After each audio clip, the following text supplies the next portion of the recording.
Welcome to Gentle Sleep Stories, a peaceful corner of the night where soft, calming tales help you drift easily into deep, restful sleep.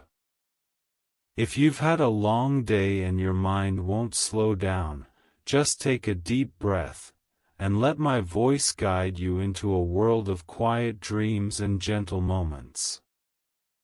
Before we begin tonight's story, don't forget to subscribe so I can take care of your sleep every night with soothing stories made just for you.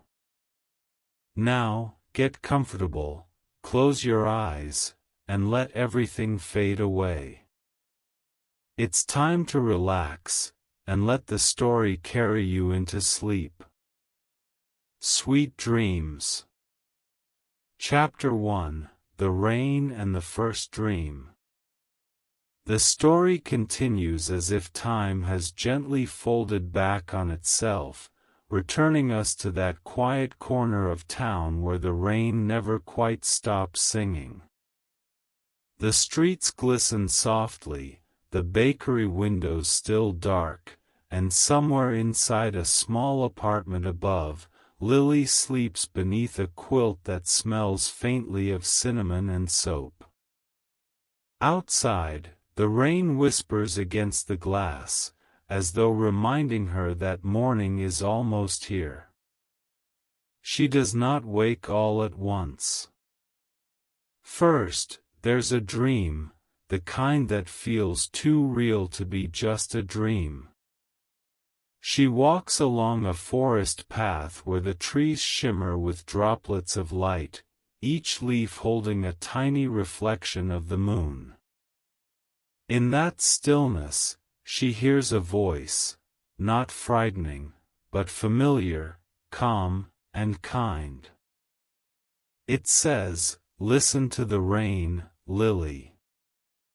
It's the sound of your soul remembering itself." The words drift around her like fog, sinking into her chest until she feels warm, safe, and whole. Then, slowly, the dream dissolves into the hush of morning. The first sound she knows she's awake by is the gentle tap-tap-tap of rain against her window. It's steady, rhythmic, and tender, as though the sky is breathing just above her roof. Lily blinks her eyes open to the soft gray light that spills across her room. The world outside is still half asleep, but inside, she feels the faint stir of morning's quiet promise. She lies there for a few moments, savoring the warmth beneath her blanket and the sound of rain falling, steady and endless, like a heartbeat. When she finally sits up, her hair falls around her shoulders in loose curls, still scented faintly of flour and vanilla from yesterday. She stretches her arms overhead and lets out a slow breath, one that seems to untangle the night from her body. Her feet find the floor, cool against her skin, and she slips them into her soft slippers, the same worn pair she's had for years. She moves through the familiar space of her small kitchen, touching things without looking, her favorite mug, the wooden spoon her grandmother once used, the linen towel folded by the sink. Every object hums with quiet memory. She puts the kettle on, and soon the soft bubbling begins, blending perfectly with the rain outside. When she pours the hot water over her tea leaves, steam curls upward, carrying the scent of bergamot and comfort. Lily lifts the mug in both hands and holds it close, feeling the warmth seep into her palms. For a while, she simply stands by the window, sipping slowly, watching the silver threads of rain slide down the glass. Across the street, the houses wear their coats of mist, their chimneys send up thin ribbons of smoke that curl and disappear into the low sky. Somewhere, a cat moves past the window of the neighbor's house, a little white cat she's grown fond of seeing each morning. Today, it's curled up on the sill, its tail wrapped around itself like a comma at the end of a gentle thought. The tea fills her with quiet gratitude. It's not an excitement that stirs her, but something deeper, a contentment that feels like home. She thinks of the bakery waiting down the hill, of the smell of dough rising, the soft thump of the oven door, and the first cup of coffee she'll pour for someone still shaking off their sleep. The thought makes her smile. It's strange, she muses, how much she loves mornings like this. When the world feels hushed and close, when even the air seems to move slowly enough to listen. There's a calmness that comes only from beginning again, from knowing that life, no matter how small, keeps unfolding in its gentle, patient rhythm. She finishes her tea and rinses the cup, leaving it upside down on the bamboo rack to dry. Then she gets dressed, a wool skirt, a soft sweater the color of oatmeal, and a scarf she knitted herself during another rainy winter. By the door hangs her felt hat and her old yellow umbrella, the one that opens with a cheerful snap and always makes her smile. She takes it down and pauses for a moment, looking at the reflection of her small apartment in the hallway mirror. Her own eyes look back, calm, curious, a little tired, but bright in their own quiet way. She whispers, almost playfully, "Let's see what the rain brings today." Outside, the street smells of damp earth and wood smoke. The puddles shimmer, catching the first light from the street lamps.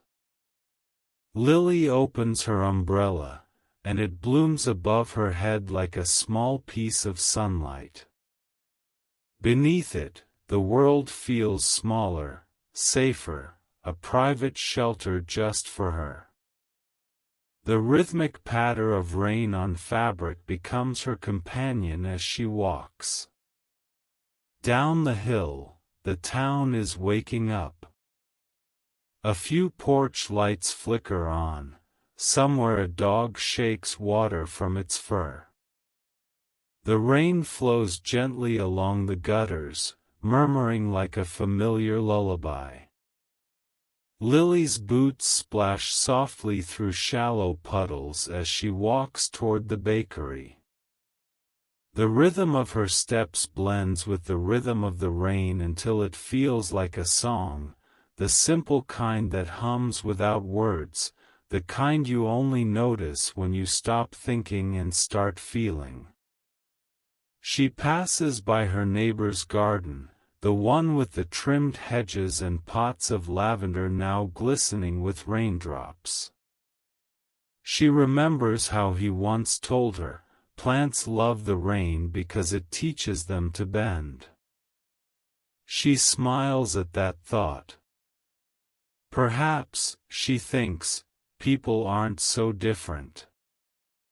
As she nears the bakery, the colorful door comes into view, a swirl of green, blue, and gold painted years ago on a summer evening when the world seemed to shine from within. The colors are muted now, softened by time and rain, but they still catch her heart each morning. She unlocks the door and steps inside. The air greets her with the faint scent of flour and sugar left over from yesterday, a perfume that always makes her shoulders drop and her breath deepen. She sets down her umbrella, hangs up her coat, and flicks on the light switch. The bulbs hum softly, revealing the little space that feels more like a friend than a building, the counter worn smooth by years of elbows, the small bookshelf in the corner stacked with dog-eared novels, the fairy lights strung overhead like captured stars. For a moment, she stands still, just listening. The rain continues outside, steady and kind, its rhythm mixing with the gentle creak of the old wooden floor. It feels as though the entire world is breathing in time with her. She moves to the kitchen, turns on the oven, and begins her morning ritual. The dough waits beneath a linen cloth, soft and patient. She presses her hands into it, feeling its cool texture give way under her palms. The act of kneading is as familiar to her as breathing.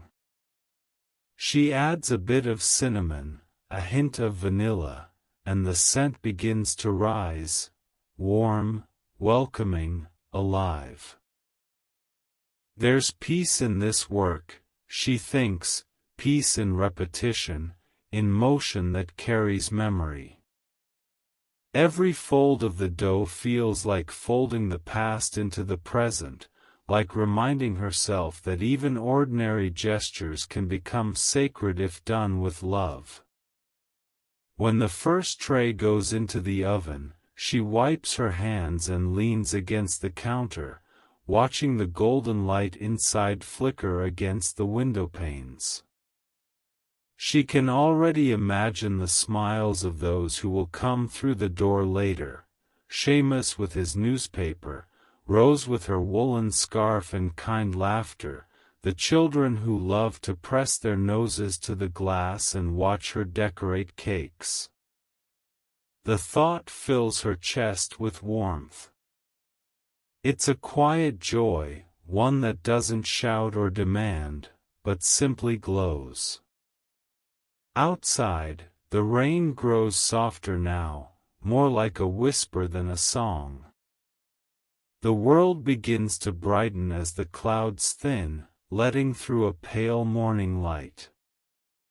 Lily looks out and feels a small spark of wonder, how something as ordinary as a gray sky can still feel so full of hope. She lights the fairy string above the window, and tiny points of gold flicker to life, reflecting in her teacup, in the glass jars of sugar, in the soft sheen of her apron. The bakery feels like a sanctuary, a warm cocoon holding the rhythm of her heart. Lily closes her eyes for a moment and lets herself breathe. The air smells of cinnamon and rain. Somewhere deep inside, she feels that same warmth from her dream returning, the voice that said the rain was her soul remembering itself. She doesn't try to explain it. She simply lets it be. When she opens her eyes again, she smiles. The day has begun.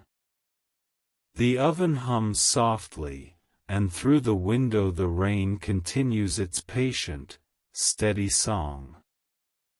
It's as if the sky itself is blessing the day, washing it clean, preparing it for new beginnings. Lily moves quietly through the shop, setting the tables, arranging the cups, readying the coffee beans. Everything is familiar, yet new, like seeing the same sunrise for the 1000th time and still feeling a small miracle in it. Outside, a lone passerby hurries along under a dripping umbrella, leaving a trail of ripples behind. Inside, Lily hums softly to herself, the notes blending with the rain. She has no grand plans, no urgent thoughts, only this moment, perfect in its simplicity. And so the day unfolds, slow, gentle, full of warmth. The first customers will come soon, bringing laughter and stories. But for now, it's just Lily, the rain, and the quiet hum of her heart, steady, alive, at peace. The morning rain falls, the oven glows, and the world, like Lily herself, seems content to simply be. You're just a few moments away from drifting into a deep, peaceful sleep. Don't forget to subscribe before you slip into your sweet dreams tonight. Chapter 2: The Bakery as the Soul.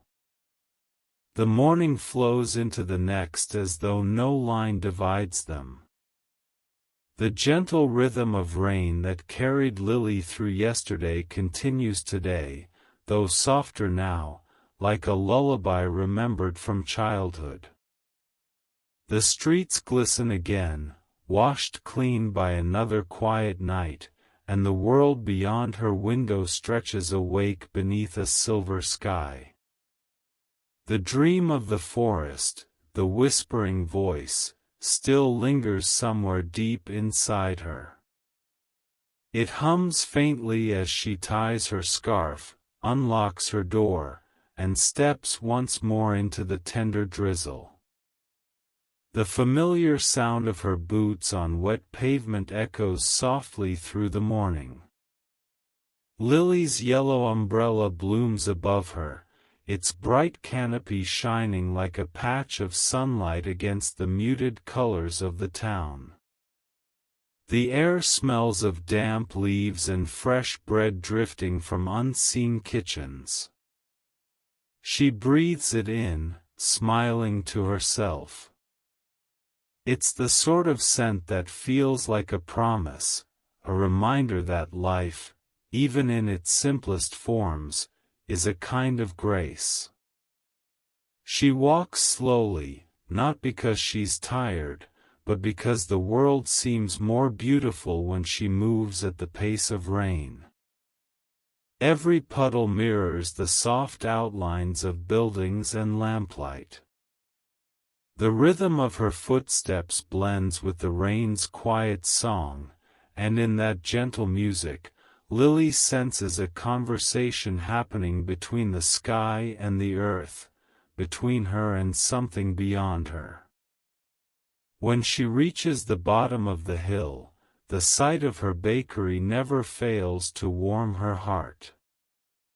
The rainy day bakery stands like a friend waiting with open arms. The painted door, its swirls of green, blue, and gold still vibrant even after years of weather, glows faintly against the morning mist. As she approaches, she pauses for a moment beneath the awning and closes her umbrella. Raindrops slip down from its edge, falling in silver threads to the ground. "Good morning," she whispers, touching the door's worn wood, as though greeting an old companion. She turns the key, and the quiet creak of the hinges answers her. Inside, the air is cool, filled with the faint perfume of flour, sugar, and memory. She steps through the threshold and breathes deeply, her shoulders relaxing, her heart easing. It feels like entering a small, sacred space, one she built not just with her hands but with her soul. The bakery is still dark, except for the soft gray light seeping in through the windows. She sets down her umbrella, hangs her coat, and crosses the room to the light switch. A single flick brings the space to life. The bulbs above glow warm and golden, and the string of fairy lights she left coiled near the ceiling flickers awake. The transformation is small but powerful. It reminds her of how a single act of kindness can brighten an entire day. Lily walks slowly through the shop, letting her fingers trace the edges of each table, each chair, each familiar shape. She can almost feel the stories they hold, the laughter of children decorating cookies, the quiet conversations between old friends, the lovers who once shared a pot of tea by the window while rain painted lines across the glass. Every mark on the wooden floor feels alive, like the memory of footsteps that never truly left. She moves into the kitchen and opens the window just a little. A cool draft carries in the scent of wet pavement and distant chimney smoke. It mingles with the comforting smells of her bakery, the sweetness of vanilla, the spice of cinnamon, the earthy richness of coffee beans. The blend feels almost spiritual, grounding and freeing at once. She turns on the oven, the low hum of heat filling the silence. The sound soothes her like a familiar heartbeat. She gathers her ingredients for the morning, flour, sugar, eggs, milk, and lays them carefully on the counter. There is ritual in this work. Each movement carries intention, the steady whisk, the soft fold, the gentle press of her palms against dough. As she kneads the mixture, her hands sink into its cool softness, and she finds herself breathing in rhythm with the motion. Push, fold, turn. Push, fold, turn. It's a quiet meditation. The dough resists, then yields. It reminds her of the human heart, how it softens only through warmth, patience, and touch. Sometimes she wonders if this little bakery is more than just a place for bread and pastries. To her, it feels like a living symbol, a reflection of the inner world where creation happens in silence. The oven becomes the hearth of the soul, its fire representing transformation. Every recipe is a story, every scent a memory. The act of baking, she realizes, is not so different from the work of the Spirit, both require faith in things unseen. When she slides the first tray of cinnamon rolls into the oven, she pauses to watch through the glass door. The pale spirals of dough rise slowly, expanding and deepening in color. The sight fills her with an almost childlike awe. Transformation is happening before her eyes, ordinary ingredients becoming something more, something fragrant and golden. She smiles softly. "That's how we change too," she murmurs. Quietly, over time, by warmth. The air grows rich with the scent of cinnamon and sugar, wrapping around her like a blanket. She moves to the counter to prepare the next batch, perhaps some muffins today, or scones with bits of orange peel and honey. As she works, her mind drifts to the people who will walk through her door soon. She imagines Seamus with his folded newspaper, greeting her with his usual nod. She imagines Rose stopping by, her cheeks pink from the cold, laughing as she brushes raindrops from her scarf. It comforts Lily to think of them, of how the bakery connects so many lives through something as simple as food. These are not just customers to her, they are threads in the fabric of her own story. And she, in turn, is part of theirs, a steady light on rainy days. The timer dings softly, pulling her from her thoughts. She opens the oven, and a wave of warm air rushes out, filling the room with sweetness. She sets the tray on the cooling rack and watches the delicate wisps of steam rise, curling like ghostly ribbons before disappearing into the air. The rolls glisten with melted sugar. She brushes them lightly with butter, the golden sheen catching the light. Outside, the rain begins to ease. The sound changes from a steady patter to a soft tapping, as though the sky itself is tired and wants to rest. Sunlight tries to peek through the thinning clouds, turning the puddles outside into mirrors of light. The fairy lights overhead seem to respond, twinkling a little brighter. Lily takes a moment to sit by the window with her cup of tea. She cradles it in both hands, the porcelain warm against her skin. From here, she can see the quiet street, the garden across the way, and the small white cat that has returned to its usual spot by the window. The cat blinks slowly, its calm gaze almost human. Lily smiles at it, a silent greeting between kindred spirits who both understand the art of being still. She looks around her bakery again. The tables gleam softly. The air is thick with the perfume of sugar and spice. In that moment, she feels something stir within her, not excitement or ambition, but a serene contentment, the kind that sinks deep and stays. She realizes that the bakery isn't just her workplace.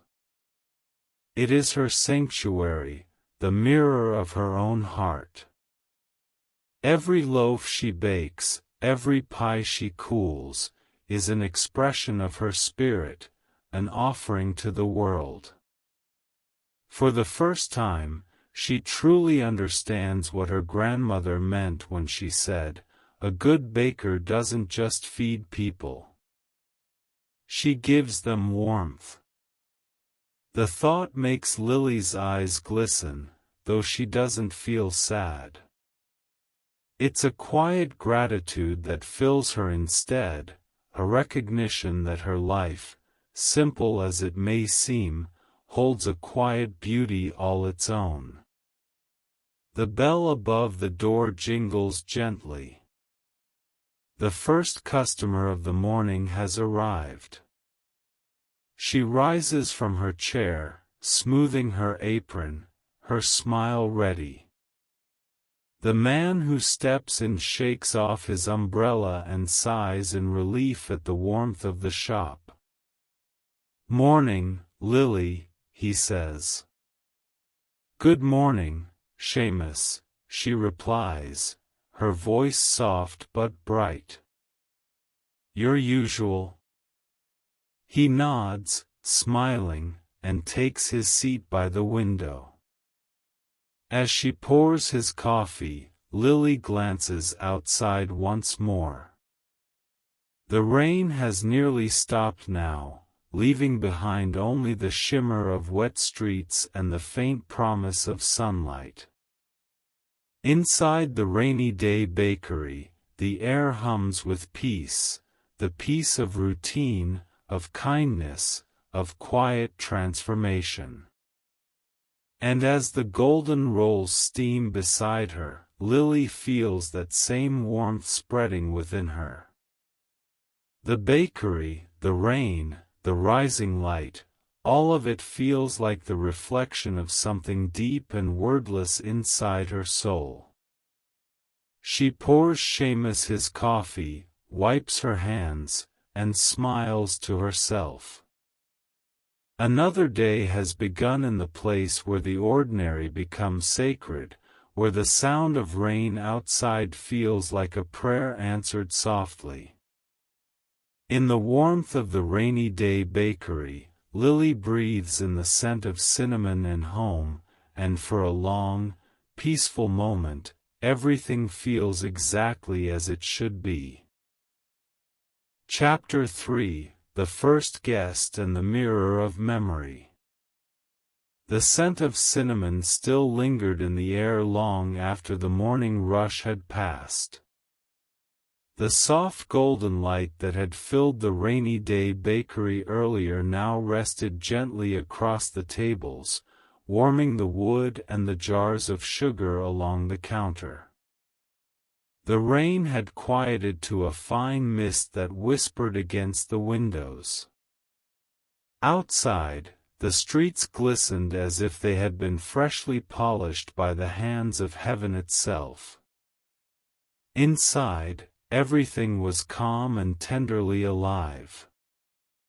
The previous day's rhythm continued seamlessly into this one, as though the moments of Lily's life were made not of separate days, but of one continuous breath that rose and fell with the weather. She stood behind the counter, her hands folded loosely, gazing out at the street. The town had the slow pace of an early afternoon, when everyone was somewhere else, working, reading, resting. Only the steady sound of the rain remained to keep her company. She had always liked this quiet hour between customers. It was the time when the bakery seemed to belong only to her, when it stopped being a business and became a sanctuary of reflection. The bell above the door chimed softly. Lily looked up and smiled even before she saw who it was. She recognized the rhythm of those footsteps as easily as one might recognize the melody of a familiar song. "Good afternoon, Seamus," she greeted, her voice gentle. The elderly man stepped inside, folding his umbrella with slow, practiced care. His gray coat was peppered with raindrops, and his cap sat slightly askew on his thinning hair. His eyes, though tired, still carried a sparkle that always made Lily think of stories waiting to be told. "Afternoon, Lily," he replied, his tone warm and unhurried. "Seems the rain's decided to stay a little longer." She smiled, glancing out the window. "It always does. I think the town would be lonely without it."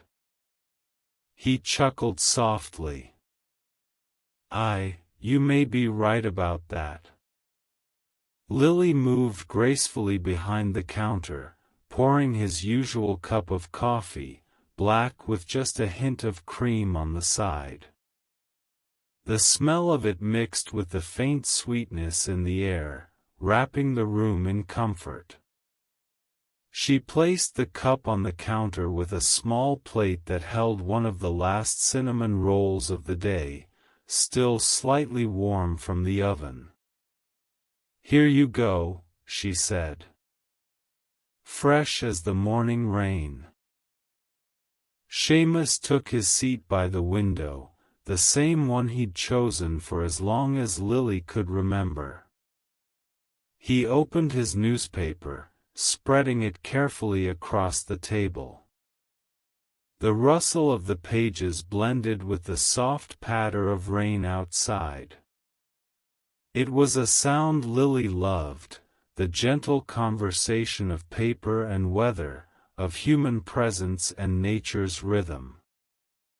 She leaned on the counter for a moment, watching him.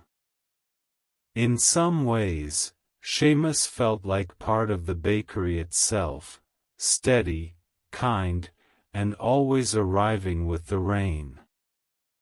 His presence filled the room with a certain peace.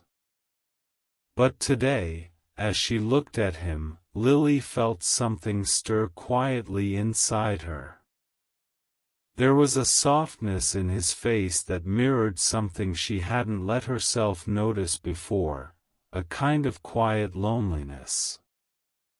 It wasn't heavy or sad, it was more like the kind of solitude that comes from long years of thinking, of remembering.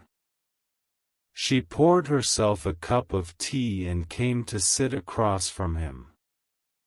"You've been coming here for so many years, Seamus," she said softly. "I sometimes wonder what you think about while you sit here." He smiled at her, folding his paper. "Mostly nothing, I suppose. The sound of rain takes care of the thinking for me. But sometimes," he added, his eyes distant, "I remember things. Old things. People, places.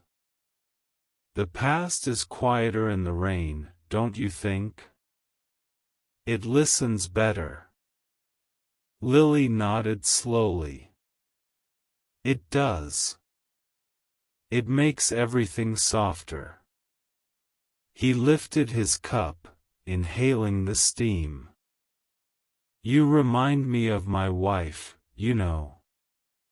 She used to love days like this. Said the rain was God's way of telling us to slow down and be grateful for roofs and warm bread."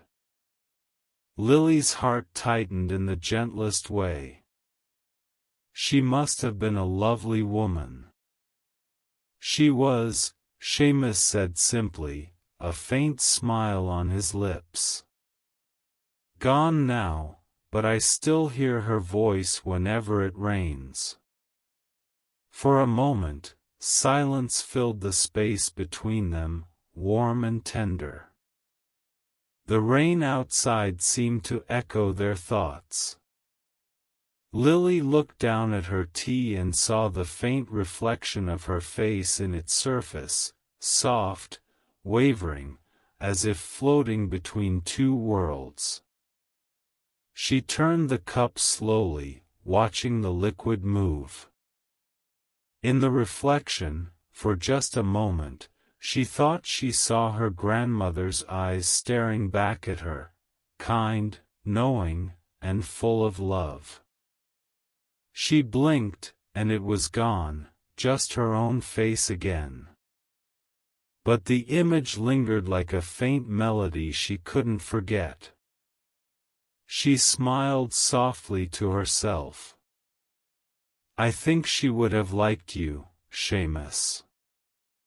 "Who, your grandmother?" he asked. "Yes," Lily replied. "She taught me everything I know about baking. She used to say that bread was alive, that when you knead the dough, you're giving it your heartbeat for a little while." He chuckled. "Then your bread must be full of kindness. I've never had a roll here that didn't make me feel a little more human." Lily laughed lightly, but the words touched her deeply. She had never thought of it that way, yet something in her knew it was true. Perhaps her bakery wasn't just about baking at all. Perhaps, in some quiet way, it was her way of speaking to the world without needing to use words. After Seamus returned to his newspaper, Lily found herself looking around the shop again. Every object seemed to glow with memory: the counter where she first stood as a young woman learning her craft, the table where children had drawn pictures of cupcakes and rainbows, the little bookshelf filled with stories people had donated over the years. The bakery, she realized, was more than walls and windows. It was a mirror, reflecting pieces of everyone who had ever walked through its door. Her eyes drifted toward the small round mirror hanging near the back of the room. It was framed in brass, slightly tarnished, and had hung there since before she'd bought the place. She didn't look into it often, but today, something about the gentle light drew her to it. She stood before it, brushing the dust from its edge, and gazed into its soft, imperfect glass. Her reflection looked back at her, familiar, yet somehow different. The light from the window made her eyes shimmer, and for a heartbeat, she thought she saw someone standing behind her, a woman's shape, faint and luminous. She didn't feel fear, only a deep calm, as if the image were part of her own thoughts. When she blinked, the shape faded, leaving only the cozy room behind her. She let out a slow breath and smiled. "Sometimes," she whispered, "I think the past still watches us. Not to haunt us, but to remind us we're still connected." The mirror reflected her gentle smile, and she felt something within her ease, a quiet acceptance of time, of loss, of memory's tender weight.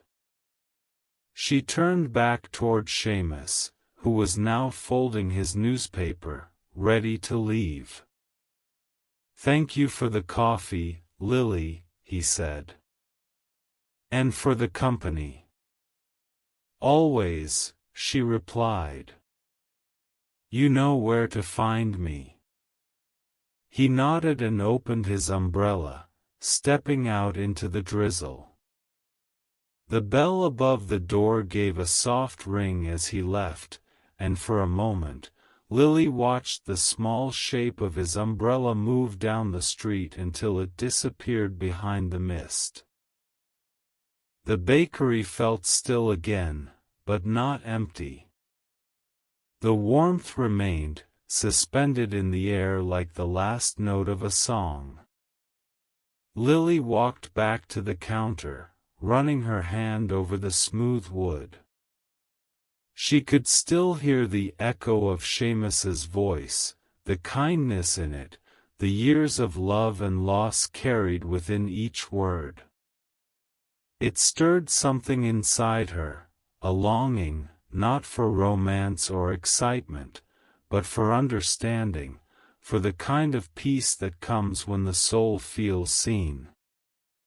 She reached for a clean cup, poured the last of the tea, and brought it to her lips. Outside, the rain began to pick up once more, steady and patient. The drops tapped against the glass, like fingertips reminding her of the world beyond. She looked into her cup again and saw her reflection ripple. This time, she didn't see her grandmother or anyone else, just herself, quiet and content. The sound of rain filled the room. It was the same sound that had greeted her that morning, the same rhythm that carried through her dreams, through her work, through the laughter and silence of her customers. It was, she realized, the voice of life itself, endless, soothing, eternal. She smiled faintly, set down her cup, and looked around her little bakery. "You really are my mirror," she whispered to the space around her. "Every loaf, every smile, every drop of rain, it all comes back here." And as she stood in that golden quiet, with the scent of cinnamon and coffee still wrapping around her, Lily felt the world settle gently back into place. The rain outside grew softer, almost shy, and the light within the bakery seemed to deepen into something sacred. It was as though the heart of the place was breathing with her, slowly, peacefully, perfectly in time. Chapter 4: The Secret Recipe from Her Grandmother's Notebook. The day drifted softly into the next, as if the sound of the rain itself had carried the memory forward. After Seamus left the bakery that afternoon, his warm voice and the kindness in his eyes lingered like the scent of coffee in the air. Lily cleaned the tables, folded her apron, and stood for a long while looking through the front window. The light outside was fading, the sky turning that deep silvery gray that meant the evening would soon bring more rain. She didn't mind. The rain had become, in its own way, her companion, the steady heartbeat that filled every quiet space in her days. When she returned to her apartment above the bakery that night, she left the window slightly open to let in the cool air. The rain whispered on the roof, a sound that always reminded her of her grandmother's home. She could almost hear her voice calling softly from another room, the way it used to echo down a hallway filled with the smell of fresh bread. Before falling asleep, Lily made herself a small promise. Tomorrow, she would look through the old chest in her bedroom, the one she hadn't opened in years, to find her grandmother's notebook. She felt suddenly certain it was time. Morning arrived like a slow inhale. The air was crisp, touched with the scent of wet stone and the faint sweetness of yeast rising from the bakery below. Lily woke early, wrapped herself in a shawl, and went straight to the old cedar chest that sat against the far wall of her room. Its surface was marked by age, scratches, dents, faint stains from teacups long forgotten, but it still held the quiet dignity of something loved. She lifted the lid carefully, as if afraid to disturb the memories sleeping inside. Inside were folded linens yellowed with time, a few old photographs, and at the very bottom, wrapped in a square of faded cloth, the thing she had come looking for, her grandmother's handwritten notebook. Lily held it close for a moment before unwrapping it. The leather cover was cracked at the edges, the pages inside fragile but still strong enough to hold decades of love. When she opened it, the first thing she noticed was the smell, a mixture of vanilla, dust, and something faintly floral, like pressed lavender. The pages were filled with recipes written in her grandmother's flowing cursive, breads, pies, preserves, and small notes in the margins about the weather, or the neighbors, or how long the dough had kneaded that day. At the top of one page, written in darker ink as if emphasized by a steady hand, was a short phrase that caught Lily's breath. Good bread is not made by hands, but by a heart that hasn't closed. She traced the words with her fingertip, and in that moment, something inside her stirred. It felt like being seen across time. Her grandmother's handwriting was delicate, looping, confident, alive with presence. Lily turned the page and found a recipe she didn't remember ever trying: spiced honey loaf, winter comfort. Beneath it, a note in smaller script read, "For days when the world feels too quiet." Lily smiled softly. "That sounds about right," she whispered. She carried the notebook downstairs to the bakery and laid it on the counter. The shop was still closed, the early morning light spilling in through the front window.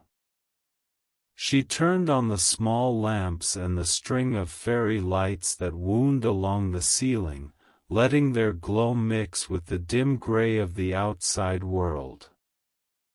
The warmth of the lights seemed to awaken the space.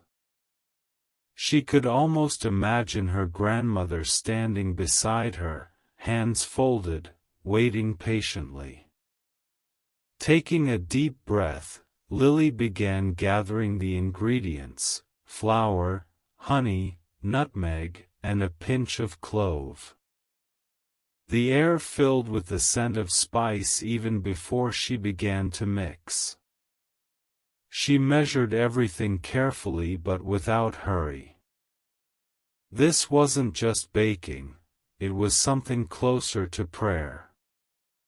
Each movement, the sift of flour, the swirl of honey, the gentle folding of the dough, felt like a conversation with her grandmother's memory. As she worked, she began to remember little details she hadn't thought about in years: the way her grandmother hummed softly while kneading bread, the sunlight through lace curtains, the sound of rain against the tin roof of that old kitchen. She remembered sitting on a stool as a child, legs dangling, watching in awe as her grandmother worked.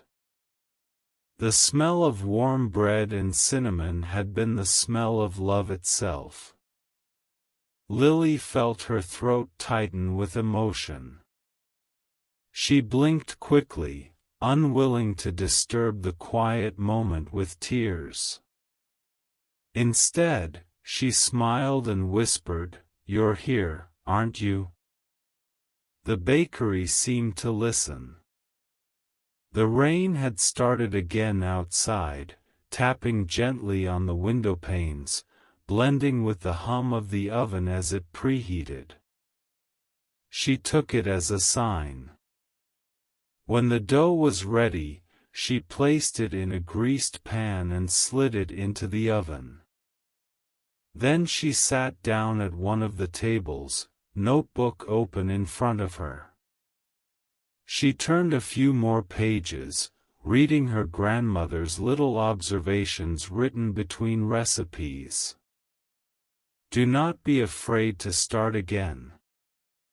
Bread, like the heart, can always rise a second time." Lily exhaled slowly, her hands resting on the open page. The words felt like a message meant for her. Maybe this was what she had been needing to hear all along, that it was all right to soften, to start over, to keep letting warmth in even when the world felt uncertain. The scent of the baking loaf began to fill the air. It was sweet, but not too sweet, warm and earthy, with just enough spice to feel like comfort. Lily stood and peeked through the small window of the oven door. The loaf had risen perfectly, its surface smooth and golden, the edges crisping to a deeper brown. She smiled, feeling an ache of pride she hadn't felt in a long time. While the bread baked, she made herself a cup of tea and sat near the window. Outside, the rain had become heavier, the drops chasing each other down the glass. The little white cat from across the street was curled up in its window again, asleep in the soft light. Lily watched it and felt a tenderness she couldn't quite name. It reminded her that there were small, beautiful things everywhere if one simply took the time to notice. The timer rang softly. She put down her cup and went to the oven. As she opened the door, a wave of fragrant warmth poured out, surrounding her like an embrace. The smell of honey and spice seemed to wrap around her shoulders, pulling her gently back into a memory. She could almost see her grandmother there, standing by the same oven, her face soft with light, her hands guiding Lily's smaller ones across the counter. Lily placed the loaf on the cooling rack and brushed a thin glaze of honey over its surface, watching as it shimmered under the light. The sound of the rain mingled with the faint crackle of crust cooling. For a long moment, she didn't move. She simply stood there, breathing it all in, the scent, the sound, the feeling of being exactly where she was meant to be. When the loaf was ready, she sliced a small piece for herself and carried it to the table. The first bite was warm and tender, tasting of sweetness and thyme. It melted on her tongue, filling her chest with a deep, slow warmth. She closed her eyes, and for an instant, she felt her grandmother's laughter echo softly in her heart. There was no sadness in the memory, only gratitude. It was as though the past had reached out to touch her shoulder, reminding her that nothing loved is ever truly lost. The recipes, the lessons, the love, they all lived on, baked into every loaf she made. As the rain softened outside, Lily looked again at the open notebook. The ink had faded in some places, smudged by time, but the meaning remained strong. She turned to a blank page near the end and, in her own neat handwriting, wrote, "Today I baked grandmother's honey loaf." The rain fell softly, and the bakery smelled like home. She smiled, knowing that someday, perhaps years from now, someone else might find this page and feel the same warmth she felt now. When she looked up, the fairy lights reflected gently in the window, and she caught a glimpse of her own reflection, calm, content, and quietly glowing. The rain had stopped for the first time in days. Beyond the glass, a pale light filtered through the clouds, soft and golden as honey. Lily sat back in her chair and whispered to the empty room, "Thank you." She didn't need to say more. The air around her seemed to hum in reply. And as the rainy day bakery filled with the scent of her grandmother's secret recipe, Lily felt a quiet truth unfold inside her, that every act of love, no matter how small, was a prayer that never faded. Outside, the last drops of rain slid down the window, slow and luminous. Inside, the light of the oven glowed softly, and the world, for one perfect moment, felt whole. Chapter 5: The Flame in the Oven and the Symbol of Transformation. The sweetness of honey and spice lingered in the air long after the last slice of her grandmother's loaf had cooled. The bakery, bathed in the soft afternoon light, still carried the warmth of yesterday's memory. Lily moved through the quiet space with a calm that felt new, deeper, steadier, as though something inside her had finally found its rhythm again.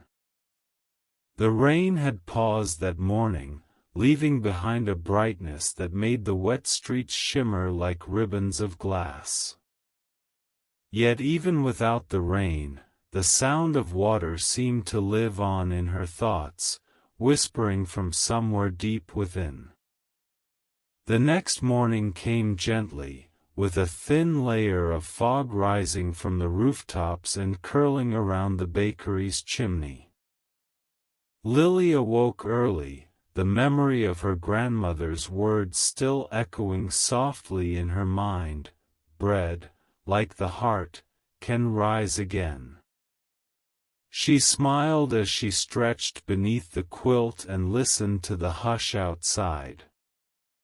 The air felt alive, expectant, like a page waiting for its first word. When she stepped downstairs into the bakery, the familiar smell of flour and sugar greeted her like an embrace. She flicked on the light switch, and the golden bulbs filled the small room with their tender glow. The tables gleamed faintly in the half-dark, and the string of fairy lights along the ceiling blinked awake one by one. The space always felt different in the early hours, before the world intruded. A kind of sacred stillness hung in the air, the silence just waiting to be shaped by her hands. She filled the kettle and set it to boil, then leaned against the counter, watching the fog outside thicken. The first sip of her morning tea carried the warmth she needed to begin the day. Today, she decided, she would bake something that carried light within it, something that felt like renewal. Perhaps cinnamon rolls, but richer this time, filled with toasted pecans and a bit of caramel. Something that spoke of transformation, of taking the simplest things and turning them into comfort. As the kettle clicked off, Lily caught sight of her grandmother's notebook resting on the shelf near the kitchen door. She hadn't put it away the night before. Its presence there felt deliberate, like an old friend watching over her. She reached for it, ran her hand over the worn cover, and smiled. The smell of tea and cinnamon began to mingle as she gathered her ingredients. She worked with deliberate care, moving through her ritual the way a painter might approach a blank canvas. The sound of the measuring spoon tapping against the glass jar, the soft hiss of flour being sifted, the rhythmic thud of dough meeting the countertop, these were the sounds of her morning, steady and grounding. When she kneaded the dough, she thought about what fire meant. The oven's warmth was more than just heat, it was energy, transformation, the bridge between what was raw and what was ready. Fire, she knew, could destroy, but in her hands, it created. It reminded her that every loaf of bread, every pie or roll, was a quiet act of faith. You mix, you wait, you trust that something beautiful will rise from what looks, at first, like nothing. The dough began to yield beneath her fingers, soft and elastic. The texture changed subtly as she worked, resistant at first, then pliant, alive. She could feel it respond to her palms, to her patience. The air in the bakery grew warmer as the oven came to life, its hum steady, its light glowing through the small window like a heartbeat. She rolled the dough into a long rectangle, brushed it with melted butter, and sprinkled a generous layer of cinnamon sugar across its surface. The scent rose instantly, sweet and earthy, the very essence of comfort. She added the toasted pecans, their aroma rich and nutty, and began to roll the dough tightly into a spiral. Each turn of the roll felt symbolic, layer upon layer of sweetness folded inward, hidden until the baking would reveal it. When the tray of rolls was ready, she slid it into the oven and closed the door. She stood there for a moment, hands resting on the counter, watching the flickering light inside. It danced across the metal walls, casting golden reflections that shimmered like candlelight. Lily found herself mesmerized by the sight. The flame was quiet but constant, and in it, she saw something sacred, a reminder that change always begins in warmth, in surrender. She leaned closer, whispering softly, "Transform them gently." The smell filled the room soon after, a rich wave of cinnamon, sugar, and toasted nuts. It wrapped around her, drawing her into its calm. She breathed deeply, closing her eyes for a moment. The world outside faded, the ticking of the clock, the hum of the street beyond the window, all replaced by the sound of the oven's soft breathing. As the rolls baked, she wiped the counter clean, each motion thoughtful and unhurried. Her grandmother's notebook remained open beside her, the words on the page glowing faintly in the morning light. Between the recipes, her grandmother had once written, "Fire is the soul's teacher. It consumes what must go, and in the ashes, something golden is born." Lily read the words twice, feeling their quiet truth settle within her. She thought of the times she had felt burned out, worn thin, emptied. How often had she seen the same pattern, the fall, the loss, and then, somehow, the rising again. The bakery itself had been her rebirth after years of searching for meaning. Each loaf she baked was, in its own way, a resurrection. The timer chimed softly, a small sound that brought her back to the present. She pulled on her colorful oven mitts, embroidered with tiny flowers by Rose, her dear friend, and opened the oven door. A wave of fragrant heat rose up, curling around her face. The sight made her heart swell. The rolls were golden and glistening, their spirals perfectly formed, the pecans shining like amber stones. She lifted the tray out carefully and set it on the cooling rack. For a moment, she simply looked at them, her breath slow and steady. She reached for a small brush and dipped it into a bowl of warm caramel glaze, then brushed it across the tops of the rolls. The glaze caught the light, glimmering as it melted into the soft bread. As she worked, she thought again about fire, how it took what was dense and cold and transformed it into something alive. How people, too, were shaped by the same quiet process. The moments of pain, the struggles, the changes, they were all heat that molded the soul, just as the oven shaped the dough.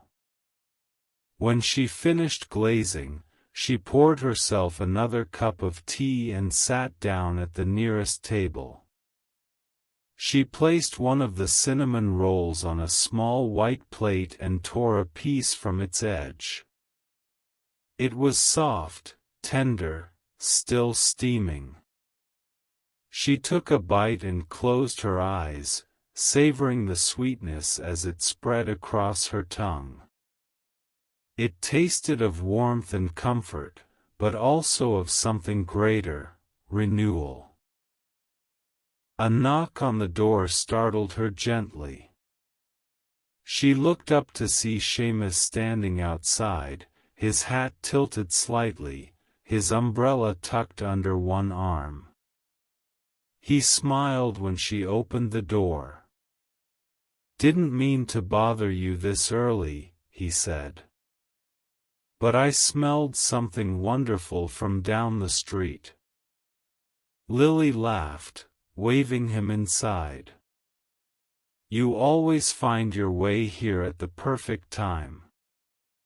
The first batch just came out of the oven." He stepped in, shaking the rain from his coat. "You know, Lily," he said as he sat down, "some people paint to make sense of the world. You bake." "I suppose I do," she replied, pouring him coffee. "It's the only language I know that always brings peace." They ate in comfortable silence for a while, the sound of the rain beginning again outside. The rolls disappeared one by one, and the air filled with quiet contentment. When Seamus finally left, Lily stood by the window for a long time, watching the rain fall against the glass. The reflection of the glowing oven flickered beside her in the windowpane, and she thought about how life, like baking, was made of small transformations that no one ever sees happening until the result is ready. She touched the window lightly, feeling the coolness of the glass against her fingertips. Outside, the rain blurred the world into watercolor shades of gray and gold. Inside, the flame still burned softly, keeping the bakery warm, alive. Lily turned back to the oven, its golden light flickering across her face. In that quiet glow, she understood something her grandmother must have known long ago, that the soul, like bread, only truly rises in the presence of warmth. And as she watched the last traces of steam rise from the cooling rolls, Lily felt a peace settle deep within her. She had found her rhythm again, her faith in the small sacredness of daily life. The flame within the oven glowed steadily, a symbol not just of fire but of life itself, endlessly transforming, endlessly beginning anew. Chapter 6: The Great Wind and the Broken Umbrella. The morning after the golden cinnamon rolls, the smell of caramel still clung softly to the air. Even when Lily opened the window to let in the dawn breeze, the scent lingered like a memory that refused to fade. The world outside was pale and trembling with light. Clouds stretched across the sky, thick and low, heavy with rain waiting to fall again. For a long moment, she stood by the window, her hands wrapped around a warm mug of tea, listening to the hush that always came before a storm. It was the kind of silence that seemed to hold its breath, as though the earth itself was waiting for something to begin. The bakery below had gone quiet after yesterday's laughter and warmth. It felt like a lull between two heartbeats, the gentle calm that sometimes arrives before life stirs again. Lily smiled softly. She could still hear Seamus's gentle teasing from the day before, the way his laughter had mixed with the patter of rain.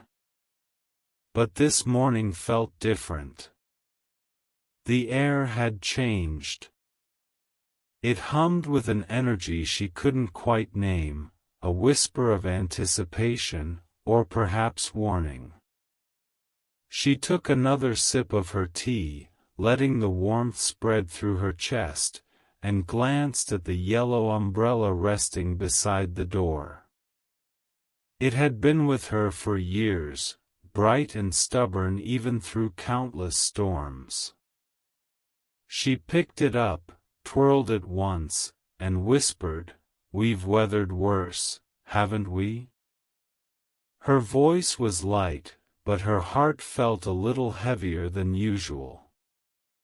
By the time she stepped outside, the first drops had begun to fall. The air carried the scent of rain-soaked earth, that deep, familiar fragrance that always made her feel both alive and small.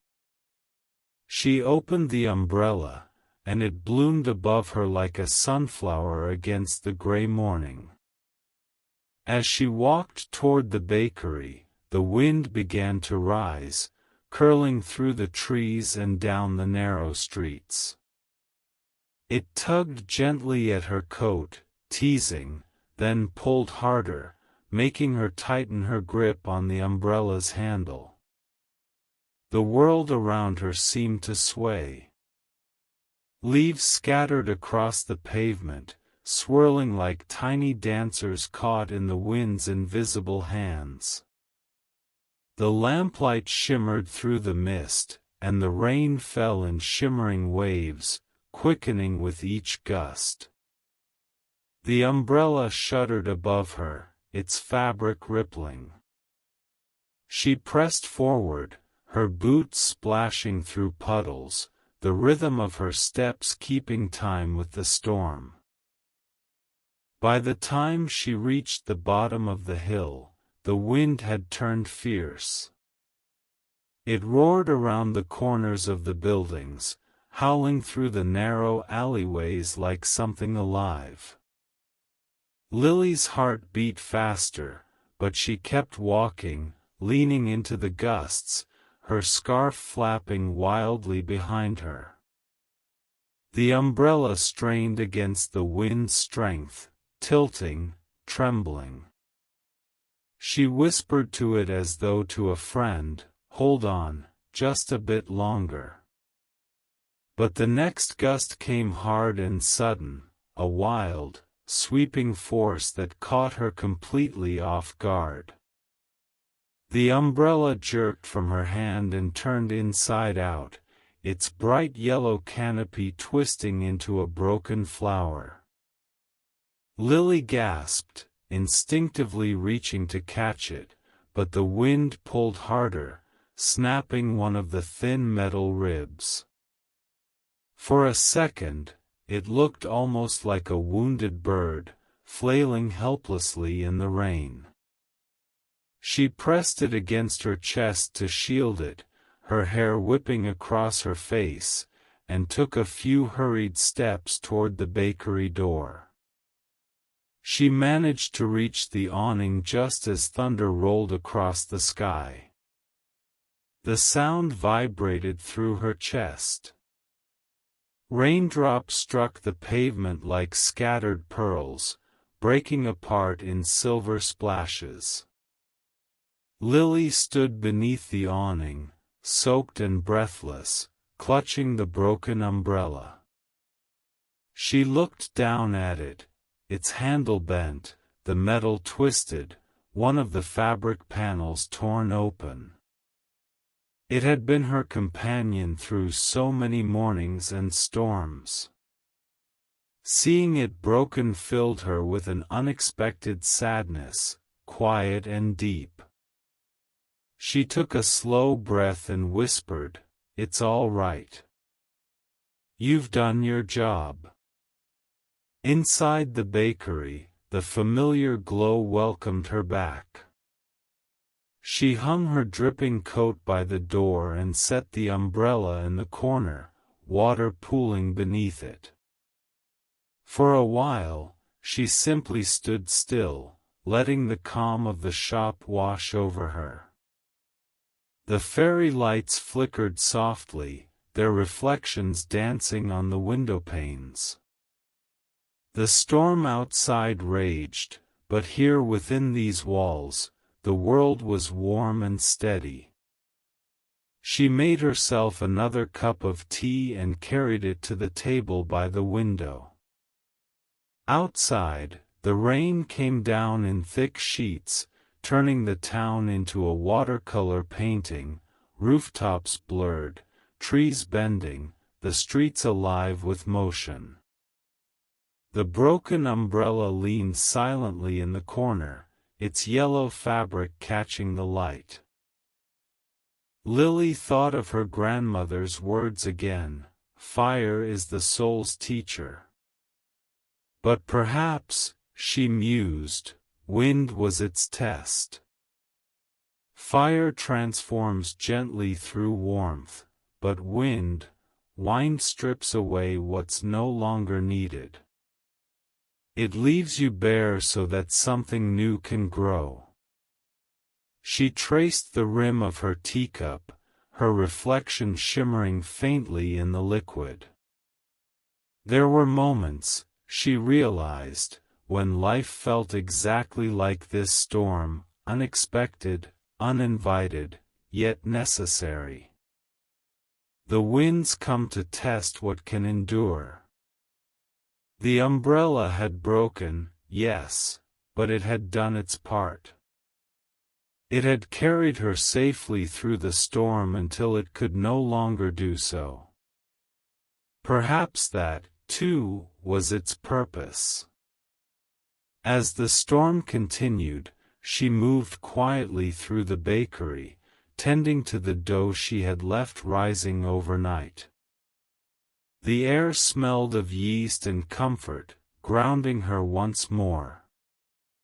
She kneaded it gently, her hands pressing rhythmically into the soft surface. The act itself was steadying. Outside, the wind might roar, but here, her movements were calm, deliberate, alive. She added cinnamon and bits of caramelized apple to the dough, thinking that sweetness was always her best remedy against chaos.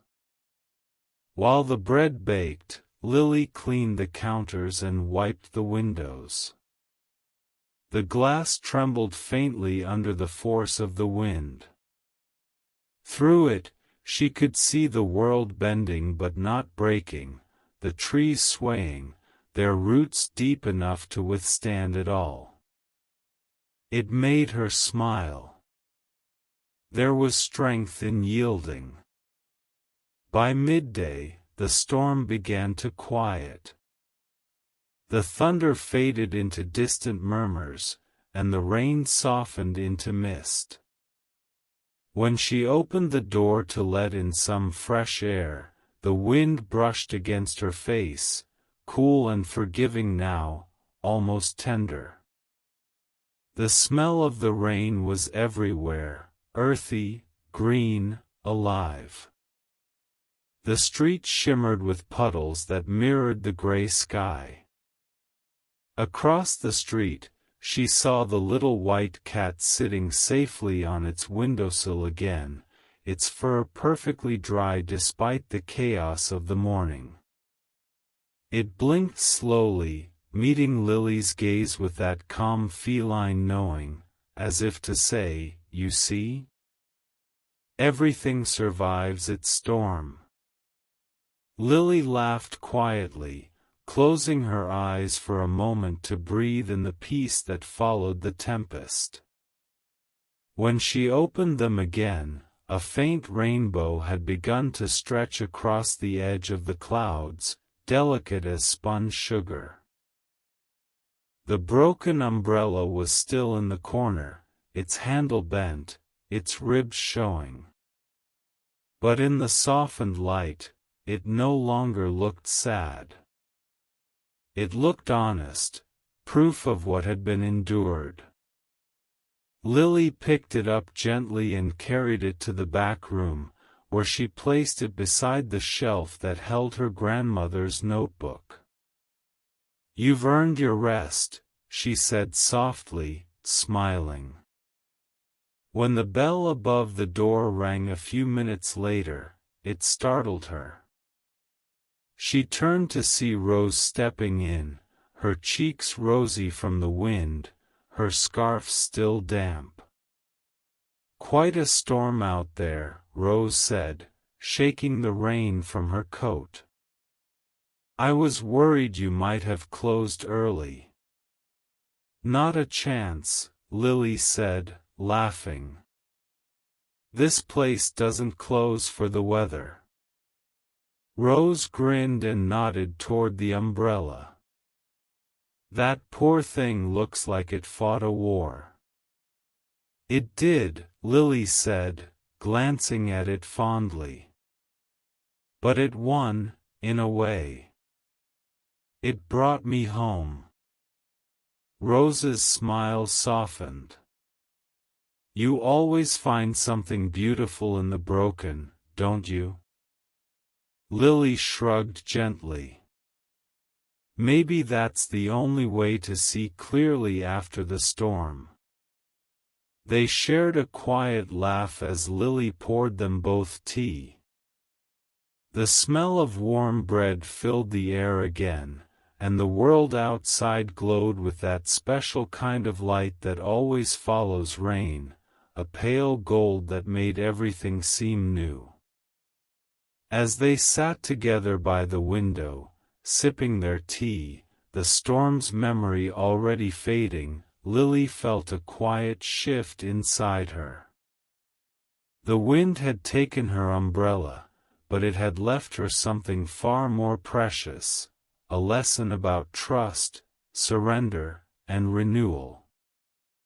The day stretched onward in peaceful rhythm, the light slowly deepening toward evening. When Lily finally stepped outside to close up the shop, she paused at the doorway. The air was fresh, the street washed clean, and the rainbow still shimmered faintly above the rooftops. She looked up at it and smiled, feeling the echo of her grandmother's words rise in her chest. After the fire, after the wind, there is always light. She closed the door gently behind her, her heart quiet and full. The storm had passed, but its grace remained. And inside the rainy day bakery, the scent of warm bread drifted upward, mingling with the memory of rain and the steady peace that always follows a surrender well made. Chapter 7: The Gift from Her Friends. The next morning arrived on a hush of calm. After the storm had passed, the town seemed to exhale in relief, leaving behind puddles that reflected a sky so pale it looked almost translucent. The scent of wet stone lingered in the air, mingling with the faint sweetness of bread that drifted from the bakery window. Lily woke to the sound of silence, the kind that follows rain, gentle and clean, the kind that feels like forgiveness. The memory of the wind still pulsed faintly in her mind, but it no longer frightened her. It had become part of the rhythm of things, one breath among many. She slipped from bed and stood by the window, drawing back the curtain. Outside, the world was washed new. The trees shone with beads of water clinging to their branches, and the sky was streaked with the tender gold of early sunlight. Across the street, the little white cat was already awake, stretching lazily in its usual spot. Lily smiled at the sight, her heart light. The broken yellow umbrella still rested by the door downstairs, waiting for its final farewell, but this morning, she didn't feel sadness when she thought of it. Only gratitude. It had done what it was meant to do, it had protected her when she needed it, and then it had let go. As she dressed and made her way down the stairs, the faint creak of the wooden steps followed her like an old song. She switched on the lights in the bakery and was met, as always, by that quiet warmth that made this place feel like home. The tables glowed softly under the golden bulbs. The air still smelled faintly of the previous day's bread, sweet and nutty with the memory of caramelized apples. Lily took a deep breath, then tied her apron around her waist. It felt good to begin again, to move through the morning as she always did, with calm hands and an open heart. The first thing she did was to put on a pot of tea. The sound of boiling water filled the stillness, grounding her in its rhythm. Then she began her morning preparations, flour sifted, sugar measured, butter softened, the oven gently humming to life. Yet beneath the simple motion of her tasks, something inside her felt softer today. The storm had stripped away something invisible but heavy, something she hadn't realized she'd been carrying. In its absence, she felt lighter, freer. When she opened the door to let in the morning air, she noticed Rose walking briskly down the street, a basket in hand and her scarf fluttering in the gentle breeze. Rose waved the moment she saw her, that bright, dependable smile spreading across her face. "Morning, Lily," she called out, her voice carrying easily in the quiet street. "Morning, Rose," Lily answered, laughing. "You're up early." "Well, after yesterday's tempest, I wanted to make sure you were still standing," Rose said as she entered, setting her basket on the counter. The whole town was talking about that wind. Some trees came down near the square. "Did you lose anything?" Lily gestured toward the corner where the yellow umbrella rested, still bent and bruised. "Only that," she said softly. Rose followed her gaze and smiled tenderly. "Poor thing. I think that umbrella's been with you longer than I have." "It has," Lily said, with a small laugh. "It was my first real purchase when I moved here. It's seen every season since." Rose looked at her for a long moment, something thoughtful flickering in her eyes. Then she nodded slowly. "Well, maybe it's time to let it rest. Even the best companions need a bit of peace after serving so well." Lily smiled, and for a moment, they both stood quietly, the kind of silence shared only by people who understood each other without words. The bell above the door rang again, and Seamus stepped in, shaking raindrops from his hat even though the sky was clear. "Good morning, ladies," he said cheerfully, his voice as rich as ever. "I wasn't sure if you'd be open after yesterday's storm. The wind nearly lifted my hat off halfway down the street." "We're open as always," Lily said, pouring him his usual cup of coffee. "Some storms make you close up, but others make you open more." He laughed softly. Spoken like someone who's learned from both. The bakery slowly filled with the easy warmth of conversation.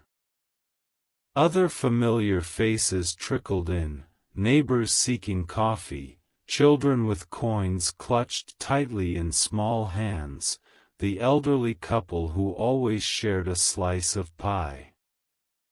The smell of cinnamon and sugar wrapped around them all, the fairy lights above flickering gently in rhythm with the hum of voices. Lily moved through it all with grace, her every gesture filled with care, the steady pour of coffee, the soft sound of plates being set down, the small smile she gave each person as though they were the reason she had opened her doors that day. By mid-morning, the bakery was alive again, and yet underneath the chatter and laughter, something felt quietly different.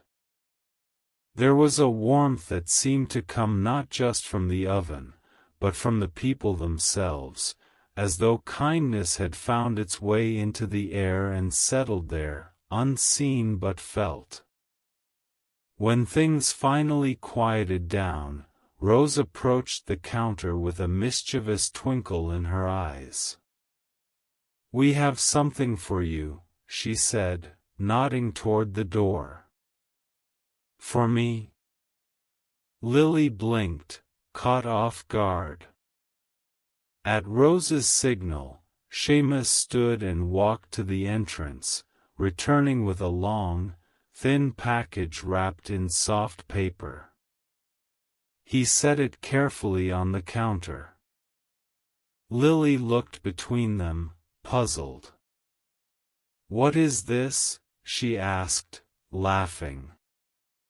"Open it," Rose said, folding her hands expectantly.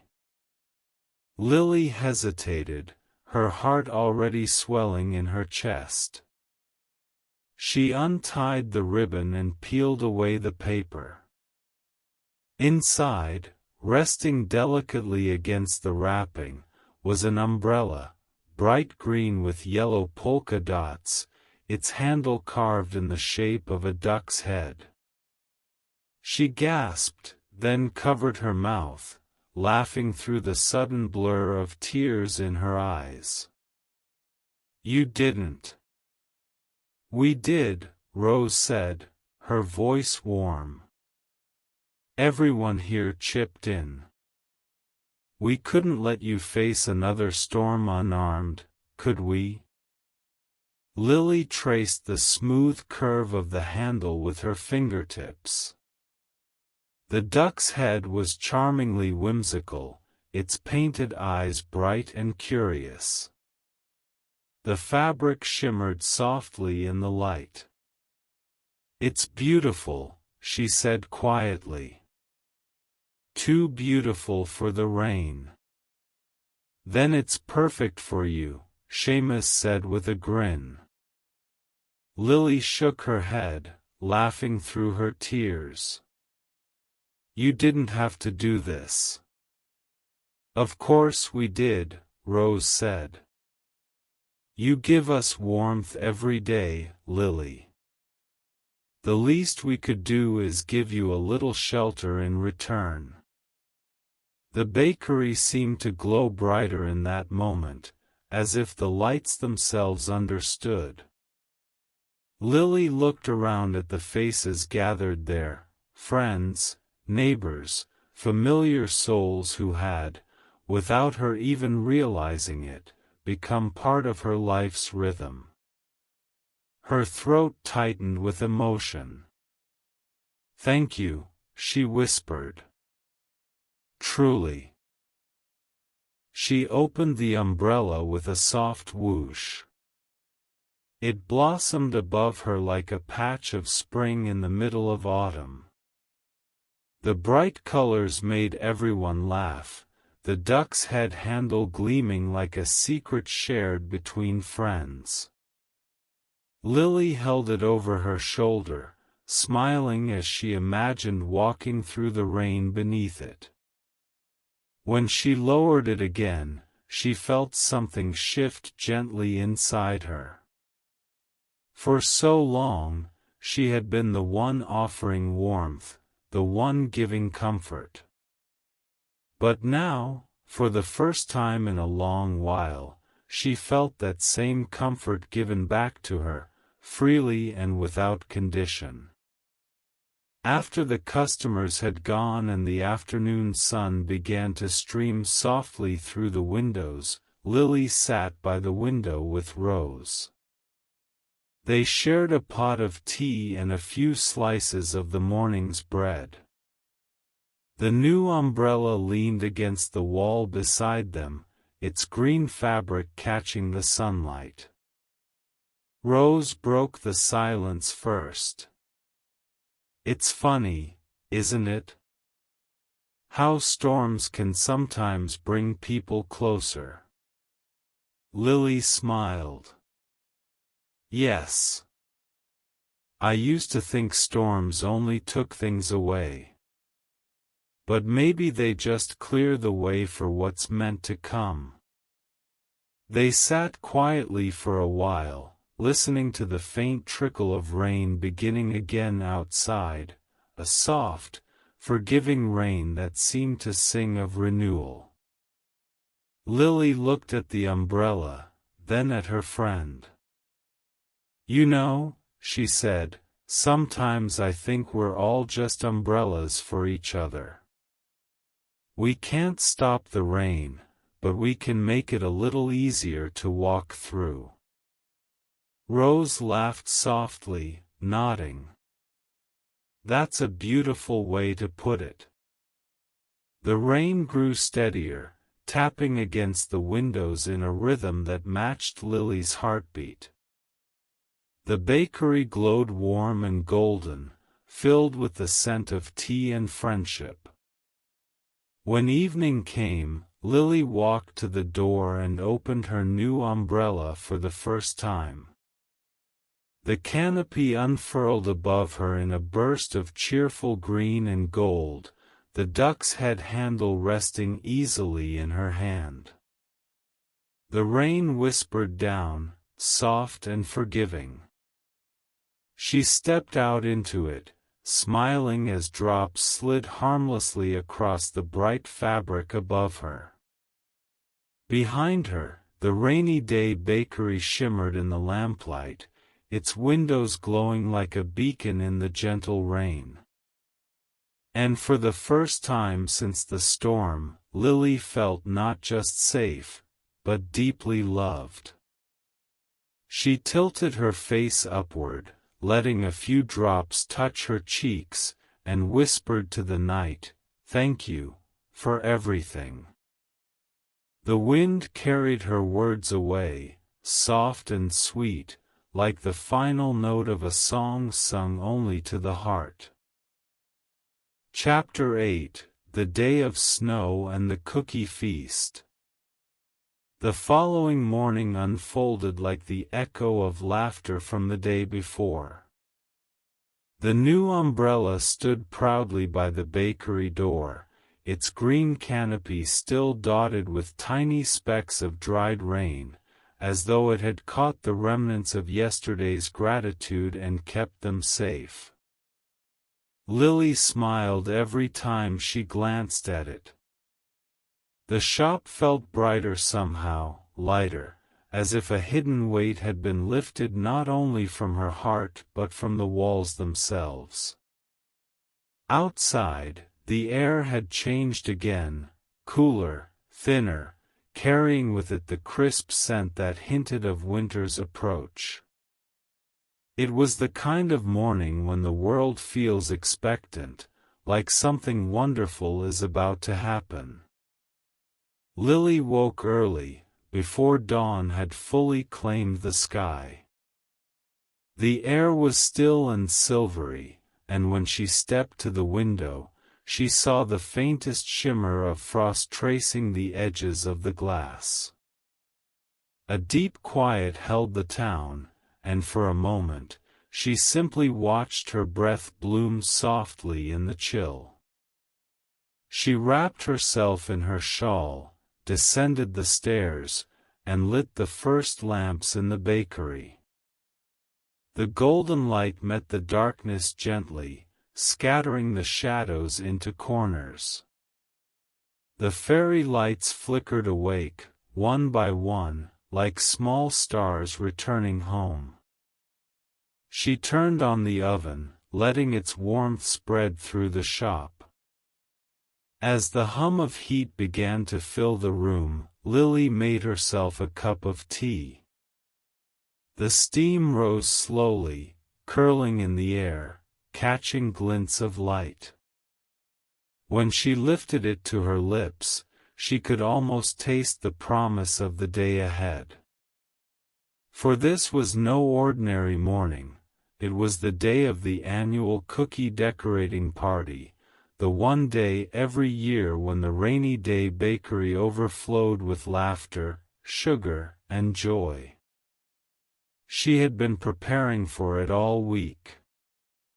Boxes of flour and sugar lined the shelves, jars of sprinkles gleamed like jewels, and trays of freshly baked sugar cookies waited under cloths. The smell in the bakery was almost magical, a mixture of vanilla, butter, and faintly toasted almonds. It reminded Lily of her grandmother's kitchen during the holidays, of laughter echoing against wooden walls, and the soft music of family voices carried by the scent of baking. Outside, the sky had shifted to a pale white. The clouds were heavy and low, the kind that carried snow in their silence. Lily stood for a moment at the window, watching her breath fog the glass. It might snow today, she murmured to herself. The thought filled her with a kind of peaceful anticipation. Snow always made the bakery feel like a storybook, the warmth inside, the cold outside, and people gathering to share simple, sweet things. She began mixing the last batches of dough, her hands moving with practiced grace. The rhythmic motion of stirring, kneading, and shaping soothed her. It was like dancing with the familiar, a gentle choreography that brought comfort to her soul. The dough, smooth and pliant beneath her palms, carried the same quiet life she always felt when she worked in the early morning hours. Baking had long become her way of speaking to the world, of saying things she could never quite put into words. The first cookies she shaped were round, meant to become little stained glass ornaments when filled with melted sugar candies. She carefully cut out their centers and sprinkled the colorful shards into place, crimson, emerald, amber, sapphire, each piece catching the morning light like fragments of a sunrise. Then she moved on to snowflake shapes, stars, and tiny Christmas trees. As she worked, the world outside began to change. At first it was only a whisper, soft flecks drifting through the gray sky. Then, little by little, the snow began to fall. It landed on the window ledges, on the cobblestones outside, on the rooftops across the street. The flakes spun and twirled in lazy spirals before settling into stillness. Lily paused to watch them, her heart swelling with quiet wonder. Snow had a way of erasing the noise of everything. It made even the busiest corners of the world hold still long enough to be beautiful. The bell above the bakery door chimed softly, breaking the spell. She turned and smiled as Seamus stepped in, brushing snow from his shoulders. "I knew you'd be here early," he said, his eyes twinkling. "I can smell the cookies from halfway down the street." "I wouldn't miss today for the world," she replied warmly. "You're just in time to help me with the first batch." He laughed. "Help, or be the taste tester?" "Both," she said, handing him a cup of coffee. "You can't have one without the other." They worked side by side in companionable quiet for a while, Lily shaping the next tray, Seamus lining up cooling racks. Occasionally he would make her laugh with some small story about his youth, about how his late wife used to burn the first batch of cookies every Christmas and insist they were just a bit crispier than usual. Each story felt like a spark of life flickering in the winter light.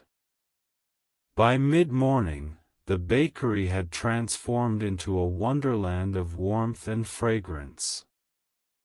The air shimmered with the sweetness of sugar and spice. The first guests began to arrive, neighbors bundled in scarves, families with children, old friends who knew the way by heart. They brought with them the sound of boots stamping snow from the doorway, the flutter of greetings, and the murmur of joy. Rose arrived carrying boxes of decorations, colored sugar, ribbons, tiny chocolate pearls. "I've brought reinforcements," she said with a grin. "If we can't make the most beautiful cookies in town today, at least they'll be the happiest." Lily laughed and hugged her. "That's the spirit." Soon every table was filled. Bowls of icing in every shade of pastel lined the counters. Children's laughter rang through the air, mingling with the soft hum of Christmas melodies from the radio. The older guests sipped tea and watched fondly as the little ones worked with their tongues poking out in concentration, trying to keep frosting from spilling over the edges. Lily moved from table to table, guiding hands, offering encouragement, and adding her own small touches of decoration. Each cookie seemed to tell its own story, a star dusted with gold sugar, a snowflake lined with pale blue icing, a tree covered in green frosting and sprinkled with tiny candy ornaments. The stained glass cookies sparkled in the light like jewels. Outside, the snow fell heavier now, the streets blanketed in soft white. Inside, laughter rose like music. Seamus sat by the window, smiling to himself, a plate of cookies beside his coffee. Rose, ever patient, helped a pair of twins decorate a cookie that looked more icing than dough. Someone started humming, and soon the hum turned into a song, soft, low, almost a whisper, but filled with warmth. Lily paused near the counter, taking it all in. The sight of so many faces, so many lives gathered under one roof, filled her with an ache of gratitude. For years, the bakery had been her refuge, her way of keeping her grandmother's love alive. But now she saw it had become something more. It wasn't just her sanctuary, it was everyone's. It was a place where the lonely found company, where the weary found sweetness, where laughter lived through the smell of sugar and the glow of fairy lights. As the day stretched on, the snow outside continued to fall.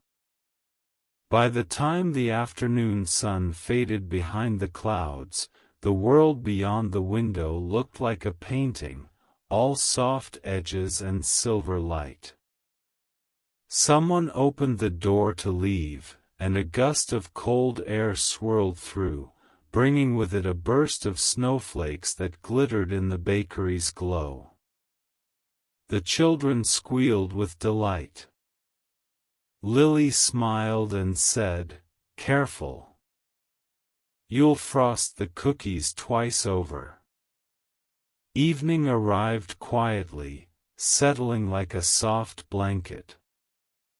The last of the guests began to leave, carrying boxes of cookies tied with ribbons. "Thank you, Lily," they said as they stepped out into the snowy street. "For the warmth. For the memories." Each word touched her heart like a gentle ember. When the door finally closed and the bakery grew still, Lily turned off the radio and stood in the middle of the room. The tables were covered with traces of the day, sprinkles scattered like confetti, smudges of icing, crumbs gleaming under the light. She laughed softly to herself. "A perfect mess," she whispered. She walked to the window, gazing out at the snow that continued to fall under the streetlights. The glow of the bakery reflected faintly in the glass, her own face framed by the shimmer of fairy lights. She lifted her cup of tea and sipped, the warmth spreading through her like the steady pulse of contentment. For a moment, she thought of her grandmother again, and she imagined her there in the corner of the bakery, smiling the same gentle smile she always had. Lily felt it then, the truth that love doesn't end, it simply changes shape. It becomes laughter, cookies, snowflakes drifting through the night. Outside, the world was quiet, blanketed in white.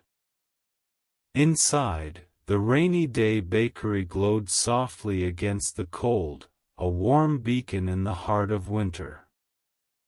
Lily closed her eyes, listening to the faint crackle of the fire in the oven, the hush of the snow beyond the glass. It was the kind of peace that came not from stillness, but from fullness, the peace of knowing that life, even in its smallest moments, can be radiant. And as the night deepened, she smiled, thinking of tomorrow. There would be more snow, more laughter, more stories to bake into the air. But for now, this moment, this gentle, golden evening, was enough. Chapter 9: The Fog and the Pot of Fudge. The snow from the night before still clung to the rooftops like frosting when Lily woke the next morning. Her little bakery had been filled with laughter, sugar, and the glow of friendship only hours earlier, and yet the quiet that followed didn't feel empty. It was the calm that follows joy, a hush so full of warmth it seemed to hum softly in the air. The memory of the cookie feast still danced in her thoughts, the children's laughter, the way the light sparkled against the snow, the scent of butter and vanilla that had clung to her hands even after she washed them. Life, she thought, had a rhythm all its own, waves of noise and quiet, of sharing and solitude. She stretched beneath her quilt and smiled, feeling the soft ache of contentment that lingers after happiness has filled a day. When she rose, she noticed the world had changed again. The snow that had fallen so heavily now seemed to be dissolving into mist. A pale fog was drifting through the streets, cloaking the town in gentle mystery. It pressed softly against her windows, blurring the line between inside and out. The air was still, carrying a kind of magic she couldn't quite name. Lily had always loved fog. It was like a secret whispered by the world, a reminder that not everything had to be clear to be beautiful. Downstairs, the bakery waited, quiet and familiar. She switched on the lights, watching the golden glow spread across the tables and shelves. The fairy lights twinkled faintly through the haze outside, like stars glimpsed through clouds. She put the kettle on and leaned against the counter, listening to the gentle hiss as water began to warm. Today felt different. It was softer somehow, the kind of day made for slow thoughts and slower work. She wrapped her hands around her mug when the tea was ready and watched the fog press against the windowpanes. It felt like the whole town was holding its breath, waiting. "What are you trying to tell me?" she asked softly, as though the mist could hear her. Of course, there was no reply, only the steady beat of her own heart and the quiet hum of the oven beginning to heat. There were no customers yet, no footsteps echoing down the street, so Lily decided to make something special, something she hadn't made in a while. Her grandmother's old fudge recipe came to mind, the one she'd written in her neat, looping script on the last page of her notebook. It was simple but rich, meant to bring warmth on the coldest days. Lily remembered how her grandmother used to say, "Fudge heals everything that tea can't." She smiled at the memory and tied her apron. From the pantry, she gathered what she needed: chocolate chips, sweetened condensed milk, butter, and a few glass jars of flavorings. She decided on 3 kinds: peppermint for the season, orange for brightness, and hazelnut because Rose loved it most. She laid everything out on the counter and retrieved her double boiler from the cupboard, its silver surface reflecting the warm light. The sight of it made her chest tighten with affection. It had belonged to her grandmother, too, a gift passed down with love, seasoned by decades of use. As the water began to simmer in the lower pot, Lily added the chocolate chips to the top one. Slowly, carefully, she stirred, watching them melt into a glossy, velvety stream. The smell filled the room, thick and sweet, curling around her like a comforting embrace. Outside, the fog deepened, pressing closer to the windows, as if it, too, wanted to come in and warm itself by the stove. She poured in the condensed milk, stirring until the mixture gleamed like silk. The swirl of chocolate hypnotized her, its slow, even movement mirroring the rhythm of her thoughts. There was something meditative about watching simple things transform, how stillness and heat could turn separate pieces into one smooth, perfect whole. It reminded her of life, of how even the hardest moments could blend together into something unexpectedly beautiful when treated with patience and care.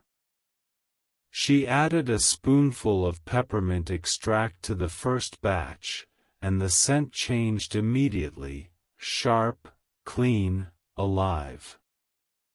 It filled the bakery, waking the air.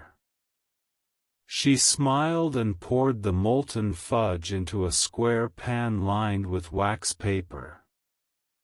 With a soft tap of her hand, she evened it out, then crushed a few candy canes and sprinkled the pieces across the top. The red and white fragments looked like tiny stars scattered over night-dark chocolate.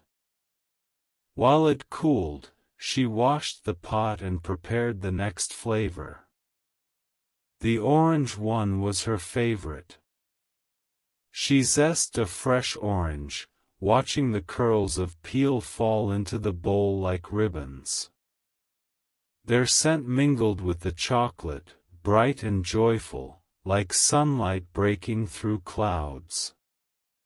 She added a drop of orange oil, stirred, and smiled at the memory it brought, of summers spent in her grandmother's garden, bees humming in the lavender, her hands sticky from peeling fruit. The hazelnut fudge came last. She toasted the nuts lightly, their fragrance rich and nutty. The sound of them crackling in the pan made her feel awake and alive. She added a bit of hazelnut extract and folded the pieces into the warm chocolate. As she poured the mixture into its pan, the doorbell rang softly, breaking the spell. Rose stood in the doorway, her cheeks flushed from the cold. She carried with her that same air of warmth she always did, as though she brought the sun wherever she went. "Good morning," she said, brushing fog from her scarf. I could smell the chocolate from halfway down the street. "Are you baking heaven itself again?" "Something like that," Lily replied with a grin. "Come in, before the fog swallows you whole." Rose laughed, closing the door behind her. "It's so thick out there. I nearly lost my way. I couldn't even see the church steeple." She took a seat by the window, watching the mist swirl just beyond the glass. "It's beautiful, though, like the world's asleep and dreaming." Lily nodded, setting 2 mugs of tea on the table. "That's exactly what it feels like. Everything's softer today. Even time." They sat together quietly for a while, sipping their tea. The warmth of it spread slowly through their fingers, their silence companionable. When the timer on the oven beeped, Lily rose to check on the fudge. The peppermint batch had cooled perfectly. She lifted it from its pan, the paper peeling away easily. It was glossy, dark, and perfect. She cut it into small squares, placing them on a plate. "Try one," she said, setting the plate before Rose. Rose took a bite and closed her eyes. "Oh, Lily," she murmured. "If comfort had a flavor, this would be it." Lily laughed softly. "It's my grandmother's recipe. She said fudge was a way of remembering sweetness when the world forgets." "She must have been a wise woman," Rose said. "She was," Lily replied. "She believed every recipe was a story." That what we bake carries pieces of our hearts. Maybe that's why I keep baking. I don't want to lose those stories. The fog outside began to shift, thinning slightly as though the world was listening. For a while, neither woman spoke. They just sat together, letting the warmth of the bakery wrap around them. After a time, Lily stood again and began pouring the orange fudge into little paper cups for later. Rose watched her, smiling. "You know," she said, "you've made this place something special. People come here for more than the bread. They come because it feels like home." Lily looked up, touched. "Maybe that's what I always hoped for," she said softly. "A place where the world slows down enough for people to feel safe." The doorbell chimed again, and Seamus appeared, his coat buttoned tightly and his hat dusted with frost. "I thought I'd see if there was any of that fudge left for an old man like me," he said with a grin. "There's always enough," Lily replied, handing him a piece. He tasted it, sighed contentedly, and said, "If peace could be served on a plate, it would taste exactly like this." Rose laughed. "That's what I said." The three of them sat together for a while, the fog curling gently around the windows, the bakery warm and alive with quiet conversation. When Seamus left, he paused at the door. "The fog's lifting," he said. "You can almost see the sun trying to break through." Lily followed him to the door, looking out. The light beyond the mist had changed. It glowed golden now, soft and diffused, like a lantern shining through gauze. "Maybe it's just resting," she said. "Even the fog needs to let go eventually." As Rose prepared to leave, she hugged Lily tightly. "Promise me you'll save me a piece of that hazelnut fudge." "You know I will," Lily said, laughing. "It's your favorite." When the door closed behind her, the bakery fell quiet again. The fog had thinned to a gentle veil, and the sunlight reached through at last, casting long, soft rays across the floor. Lily stood there for a moment, her heart full. The trays of fudge cooled on the counter, each piece glistening like polished stone. She thought of how simple ingredients, sugar, milk, chocolate, patience, could create something so rich, so comforting. She smiled, realizing that her life had become much the same. Simple pieces, blended through warmth and time, becoming something whole. As the light deepened, she poured herself one last cup of tea and sat by the window, watching the final wisps of fog dissolve into the golden afternoon. In the quiet glow of the rainy day bakery, with the scent of chocolate and peppermint filling the air, Lily whispered to herself, "Even the mist clears when the heart is warm enough." And as the light settled gently across her face, she felt it, the quiet joy of transformation, the sweetness that remains long after the storm. Chapter 10: The Seeds in the Garden and the New Beginning. The last of the fog drifted away overnight, leaving behind a morning so clear it felt almost weightless. The windows of the rainy-day bakery glowed with the soft light of dawn, and the scent of chocolate from yesterday's fudge still lingered faintly in the air, as if sweetness itself had soaked into the walls. Lily woke early, as always, but there was something new in the air today, a quiet expectancy, the kind that lives between seasons, when winter begins to loosen its hold and spring waits just beyond the horizon.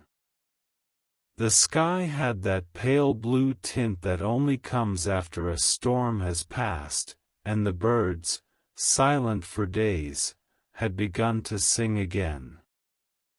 Downstairs, the bakery felt like an embrace. The golden light, the tidy counters, the gleam of clean glass jars, each thing in its place, each thing touched by her hands. She moved through the space slowly, letting her fingertips trail along the edge of the tables, the backs of chairs, the windowsill.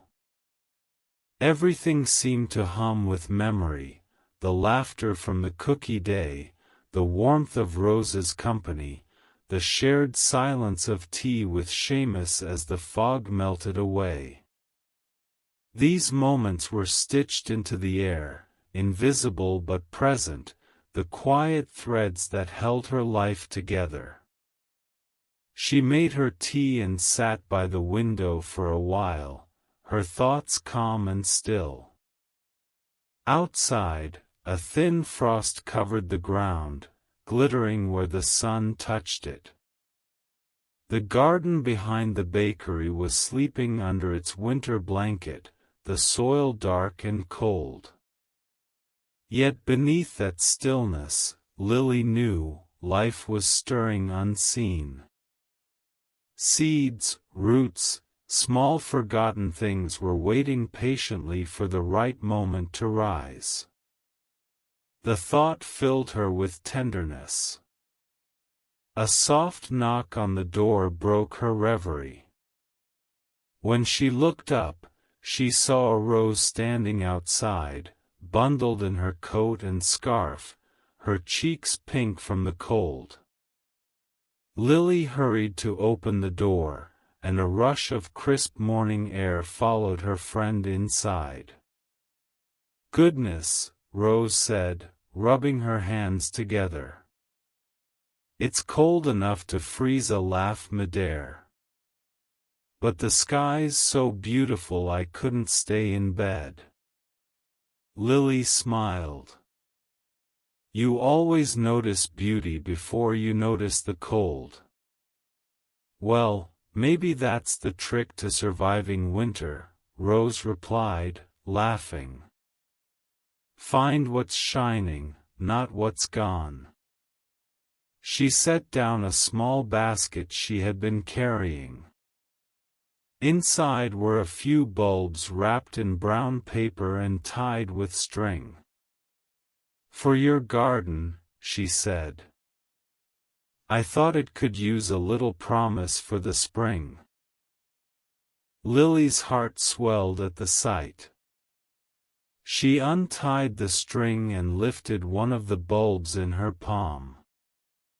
It was small, unremarkable, with thin veins running through its papery skin, but she could already imagine what it would become: tulips, or perhaps daffodils, bursting through the dark earth to greet the light. "They're beautiful," she said softly. "They're patient," Rose corrected gently. "They'll wait until the world is ready. Like we all do, in our own way." Lily nodded, moved by the simple truth of it. "Let's plant them together," she said. They carried the basket to the back door, stepping into the small garden behind the bakery. The air was crisp and full of the faint smell of wet soil. The fog of the last few days had left dew clinging to the fence, sparkling like tiny pearls. The ground, though cool, was soft enough to work with. Lily fetched her gloves and a small trowel, and together they began to dig. Their movements were slow and easy, unhurried. Rose knelt by the fence, her breath rising in small white clouds, while Lily worked near the center, loosening the soil with steady hands. Each hole they dug was a small promise to the future, each bulb a hidden spark waiting for its time. "Do you ever think," Rose said quietly as she pressed a bulb into the ground, "that planting something is like saying a prayer?" Lily looked up, smiling. "I do. Only this kind of prayer doesn't need words." They worked in silence for a while after that, listening to the faint sound of the town waking beyond the fence, the distant ring of a bicycle bell, the bark of a dog, the muffled clatter of shop doors opening. The world was returning to life, little by little. Lily thought of how often people looked for miracles in grand gestures, forgetting that most of them began this way, small, humble, buried beneath the surface where no one could see. When they had planted the last bulb, Rose brushed the soil from her gloves and stood. "There," she said, surveying their work. "A garden asleep, but dreaming." Lily laughed softly. "Just like us, I suppose." They went back inside, stamping the dirt from their boots. The bakery was warm, the oven glowing faintly, and the smell of freshly brewed tea drifted through the air. Lily poured 2 cups, and they sat together at the table by the window. Outside, the garden looked peaceful, the soil dark and rich, the faint outlines of their footprints marking where they had been. Rose took a sip of her tea and sighed contentedly. "You know," she said, "every time I come here, I feel lighter. This place, it's like a heartbeat for the town. When people walk in, they breathe differently." Lily looked around at the little bakery, the golden walls, the shelves lined with jars, the reflections dancing in the glass. "Maybe it's not the bakery," she said softly. "Maybe it's what people bring into it. Their stories, their kindness, their hope. The walls just hold it all." Rose smiled. "And you hold the light that makes it shine." Lily felt her throat tighten with gratitude. She reached across the table and squeezed Rose's hand. "I think we all keep each other lit, in small ways." Outside, a soft breeze stirred, carrying with it the faintest scent of earth and new beginnings. The sunlight grew warmer, touching the edges of the snow until it began to melt, revealing small patches of green beneath. The world was changing again, quietly but surely. Later that afternoon, after Rose had gone, Lily stood by the window once more. The bakery had returned to its gentle rhythm, the hum of the oven, the faint crackle of fire, the occasional creak of wood as it settled in the warmth. She poured herself another cup of tea and stepped outside into the garden. The air was cool but not harsh. The soil they had turned earlier was dark and damp, dotted with tiny droplets that caught the light. She knelt by the fence and brushed her hand over the ground where they had planted the bulbs. The earth felt alive beneath her fingertips. "Rest well," she whispered. "Your time will come." As she stood, she noticed how the sky had shifted again. The clouds had thinned into delicate wisps, and the light had taken on that golden hue that comes just before evening. The world glowed softly, the way it always did when day prepared to hand itself over to night. She took a slow, deep breath, filling her lungs with the scent of the coming spring. Back inside, she lit the small lamp on the counter and watched its glow spill across the room. Everything shimmered, the jars, the cups, even the cooling rack by the window.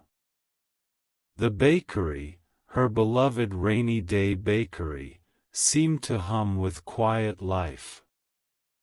It wasn't just a place anymore, it was a story still being written. As she closed up for the night, Lily felt something shift gently within her. The past, the storms, the laughter, they had all led here, to this moment of stillness.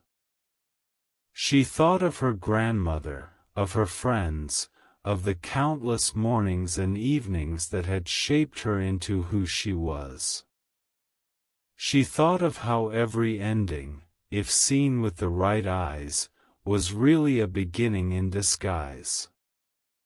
Outside, the first stars appeared, faint but steady, their light shimmering across the clean winter sky.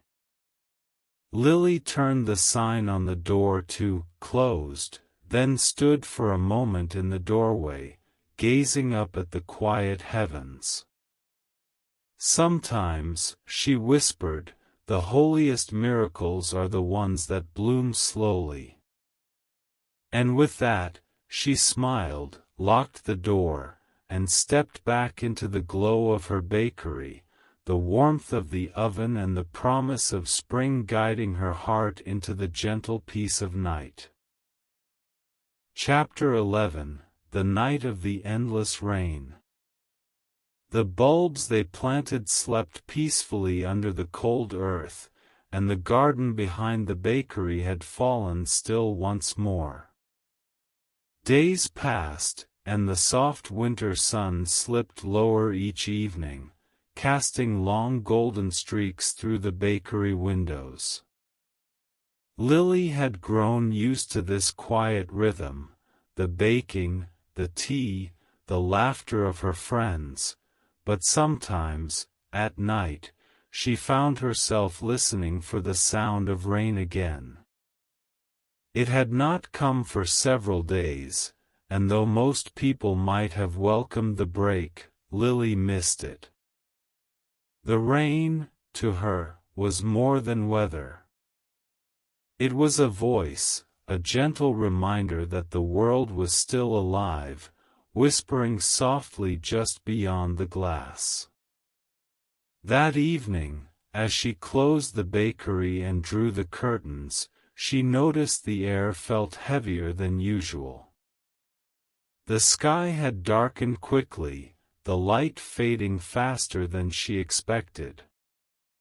She stood by the window, looking out into the deepening gray.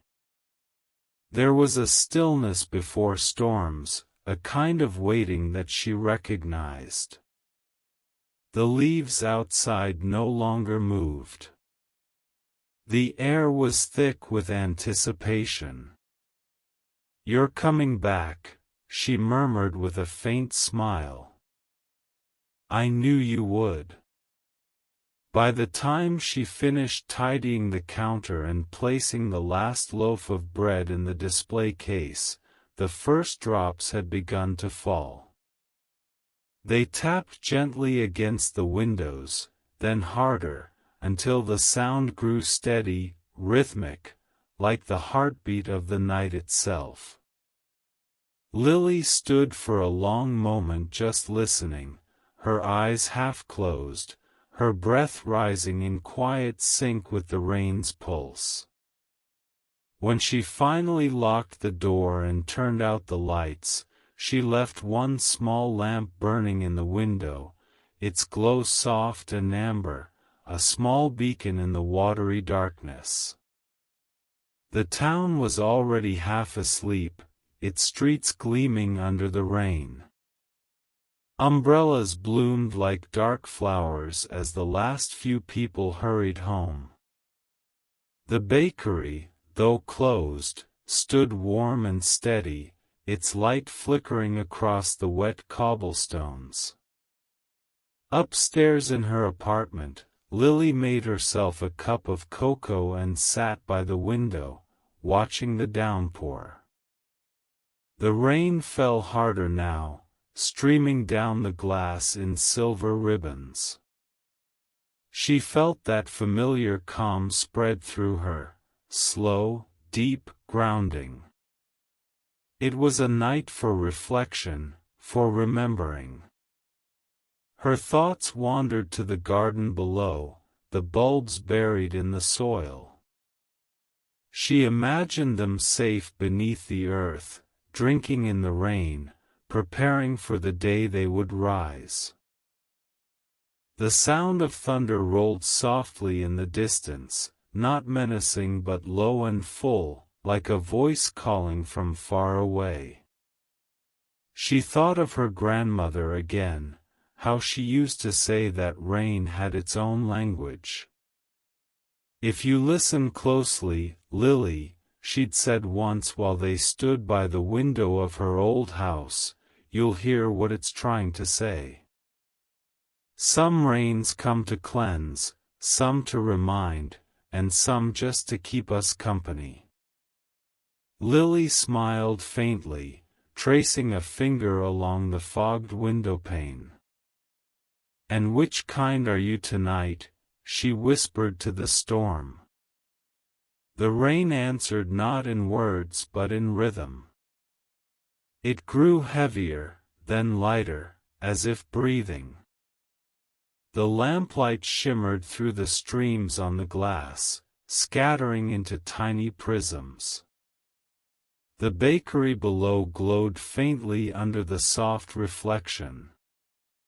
In that moment, she felt both small and infinite, a single soul watching the vastness of creation unfold one raindrop at a time. The hours stretched on. She lost track of them, lulled by the storm's constancy. Somewhere around midnight, she drifted into sleep in her chair, her cocoa cooling beside her. When she dreamed, she was walking through the rain barefoot, though the water was warm and the earth beneath her soft. Around her, the world shimmered in blue and silver. She walked without fear, the sound of falling rain guiding her forward. In the dream, she came upon her grandmother's old house, its windows glowing softly. The door stood open, and a golden light spilled out. Inside, her grandmother sat by a table, hands folded over an old recipe book. "You've come far," she said, smiling. "The rain never left you, did it?" Lily shook her head, tears welling even in the dream. "I thought I'd forgotten how to listen." Her grandmother laughed gently. "You only needed to be still again." She reached across the table, her hands warm as she took Lily's. "You've built something beautiful, child. You've given warmth to others, and in doing so, you've let the world keep you warm, too." Before Lily could answer, the sound of thunder rumbled closer, and her grandmother's voice began to fade. "Remember, she said softly, the rain never truly ends. It just changes form. Lily woke with a start. The light of dawn had begun to seep through the window, but the rain had not stopped. It was gentler now, softer, like the sigh that follows a long song. She stood, stretched, and pressed her palm to the cool glass. Outside, the world looked new again, washed, reborn. The rooftops glistened, and the air was thick with the scent of earth and rain. She went downstairs to open the bakery earlier than usual. When she turned the key in the lock, the familiar creak of the hinges greeted her. The air inside was cool and filled with the faint scent of chocolate and bread. She moved quietly through the space, lighting the lamps one by one, until the room glowed golden against the gray outside. The steady patter of rain on the roof filled the silence, a melody both soothing and endless.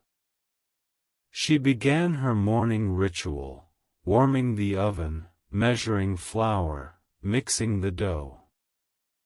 Each movement felt sacred. The rain outside seemed to keep time with her heartbeat. As she kneaded the dough, she remembered her grandmother's words from the dream. It never truly ends. It just changes form. Perhaps that was true of more than rain. Perhaps it was true of love, of joy, of all the things that make life sweet. They never disappear, they simply find new ways to reach us. By the time the first loaves went into the oven, the bakery smelled like home again, yeast and sugar, warmth and memory. She brewed a pot of coffee, the dark aroma mingling with the scent of baking bread. The rain continued, steady and sure, wrapping the world in its familiar embrace. The bell above the door rang just as she placed the first tray on the counter. She turned, expecting Seamus or Rose, but instead found a young woman she hadn't seen before standing in the doorway. Her hair was damp from the rain, and she clutched a small paper parcel to her chest. "I'm sorry to come so early," the woman said shyly, "but the smell. I couldn't just walk past." "Come in," Lily said kindly. "No one should walk past warmth on a morning like this." The woman stepped inside, her eyes widening as she took in the glow of the bakery. "It's beautiful," she murmured. "Sit, please," Lily said, pouring her a cup of coffee. "You're welcome to wait out the rain." They sat together, the sound of the storm surrounding them. The woman explained she had just moved to town, a teacher starting at the small school on the hill. "It's strange," she said softly, "I didn't know where to go this morning, but something about this place," she trailed off, smiling faintly. "It felt like it was calling me." Lily smiled too. The rain has a way of leading people where they're meant to be. As they talked, Lily felt the same quiet connection she often did with strangers who walked through her door, the invisible thread that bound every soul who sought warmth on a cold day. By the time the woman left, the rain had softened to a fine mist, the kind that glows faintly in the morning light. Lily stood in the doorway watching her go, her umbrella, a bright blue one borrowed from the rack, blooming against the silver air. The sound of her footsteps faded, leaving only the gentle whisper of rain. She looked up at the sky, at the soft clouds drifting apart to reveal a pale stretch of blue. The rain was ending, but its song lingered in her heart. She felt lighter than she had in days. It was as if the world had pressed a hand to her shoulder and said, "Keep going. You're exactly where you need to be." She smiled, turning back inside. The bakery glowed, golden and alive, filled with the warmth of bread rising in the oven and the faint, endless memory of rain. And in that moment, she knew her grandmother had been right, the rain never truly ends. It only changes form, falling now not from the sky, but from the quiet, grateful rhythm of her own heart. Chapter 12: The Stranger in the Storm. The rain from that long night never quite left Lily's thoughts. Even when the skies cleared and the days returned to their quiet rhythm, she could still hear it in her memory, the soft, endless song that had wrapped around her heart and reminded her that love, like rain, never truly disappears. The young teacher who had wandered into her bakery that morning had since become a familiar face, often stopping by for a cup of coffee or a slice of cake after classes. Life in the town flowed easily again, gentle and predictable, yet the echo of that storm lingered somewhere deep within Lily. It was as though the world had whispered something to her that she hadn't quite finished hearing. Several days later, as she stood behind the counter early one morning, arranging fresh pastries in the display case, she noticed the sky growing dark once more. But this time, it wasn't the gentle kind of darkness that comes before rain, it was heavier, the clouds thick and restless, rolling like waves over the town's rooftops. The air pressed close against the windows, and even the light inside the bakery seemed dimmer, slower. Lily looked out and thought, "It feels like the rain wants to speak again." By mid-afternoon, the wind had risen. It hissed softly against the glass and rattled the sign outside. The townspeople hurried along the streets, umbrellas snapping open, scarves flapping in the gusts. The scent of rain came before the drops themselves, a sharp, metallic freshness that always preceded the first storm of the season's turn. Lily lit the small lamp by the counter and turned on the string of fairy lights, their golden reflections trembling against the darkened windows. The bakery was warm, the air thick with the scent of bread and vanilla, but the world outside had begun to shift. It started as a drizzle, light and harmless, then quickly deepened into sheets of rain. The street disappeared under a shimmer of water, and the sound filled every corner of the little shop. Thunder rumbled far away, like someone rolling stones across the sky. Lily smiled faintly and whispered, "Welcome back," as she stirred a pot of cocoa on the stove. She had just placed a tray of apple tarts in the oven when the bell above the door rang sharply. She turned, expecting to see one of her usual customers, but instead, a tall figure stood framed in the doorway.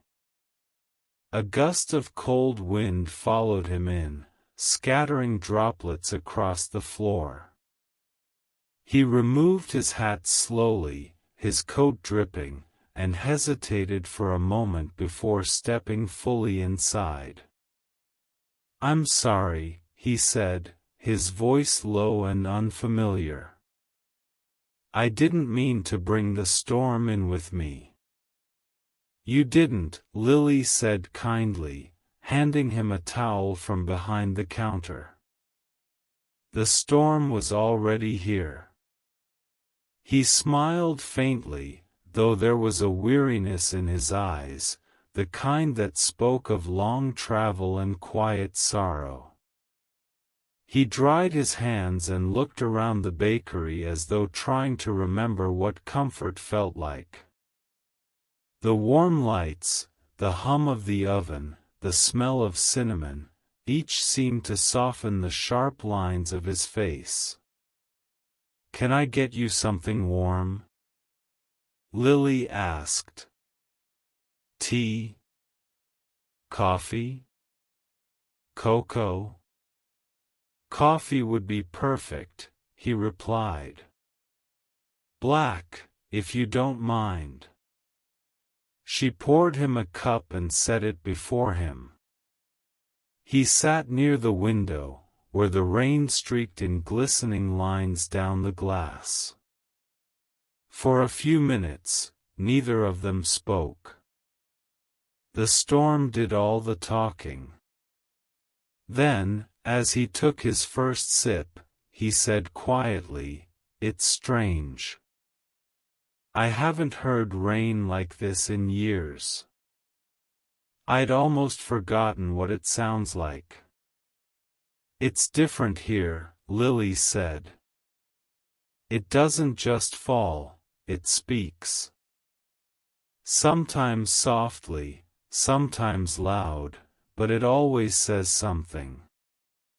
He looked at her then, truly looked, and something in his expression changed. "You believe that?" "I do," she said simply. "I think everything in nature has a language. You just have to listen long enough to understand it." He nodded slowly, as if considering her words. "My name's Daniel," he said after a pause. "I'm passing through. I wasn't planning to stop, but the storm didn't give me much of a choice." "Then I suppose it meant for you to be here," Lily said with a small smile.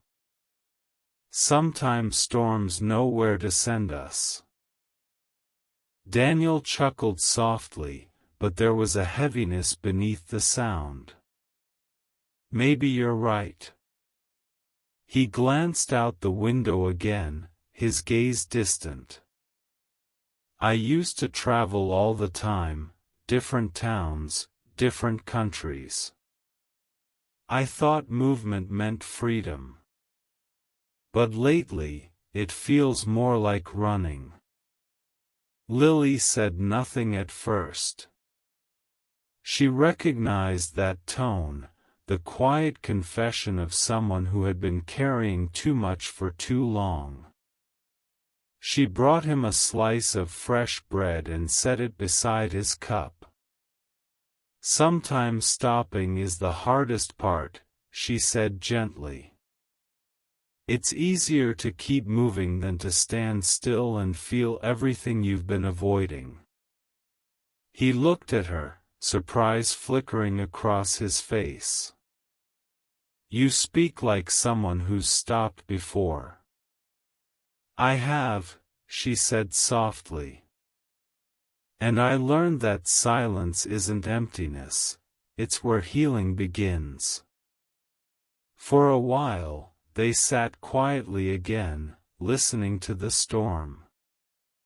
The thunder had moved closer now, rolling through the valley, but it wasn't frightening. It was deep and steady, the kind of sound that reminded you the world was alive. The rain lashed against the windows, but inside, the bakery was warm, its light steady as a heartbeat. Daniel eventually leaned back, exhaling slowly. "I don't know why I told you that," he said, almost to himself. "I haven't spoken like this to anyone in months." "Maybe the rain makes people honest," Lily said. "It washes away everything we try to hide." He smiled faintly again. "You sound like my grandmother. She used to say the same thing." Lily laughed quietly. "Then she must have been a wise woman." "She was," he said, his voice softening. "She taught me to look for signs in the ordinary, like a bird landing on a windowsill, or the smell of bread after a long day. She said the world leaves us clues to remind us we're never alone." "Your grandmother and mine would have gotten along," Lily said. When the rain eased slightly, Lily brought out a small plate of fudge she had made earlier that week. She set it between them, the glossy pieces glimmering in the lamplight.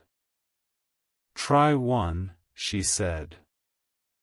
"It tastes better when shared." Daniel took a bite and closed his eyes, a smile spreading across his face. "That's incredible," he said. "It tastes like something I've missed for a long time." "It's my grandmother's recipe," Lily said, her tone tender. "She believed sweets could hold memories.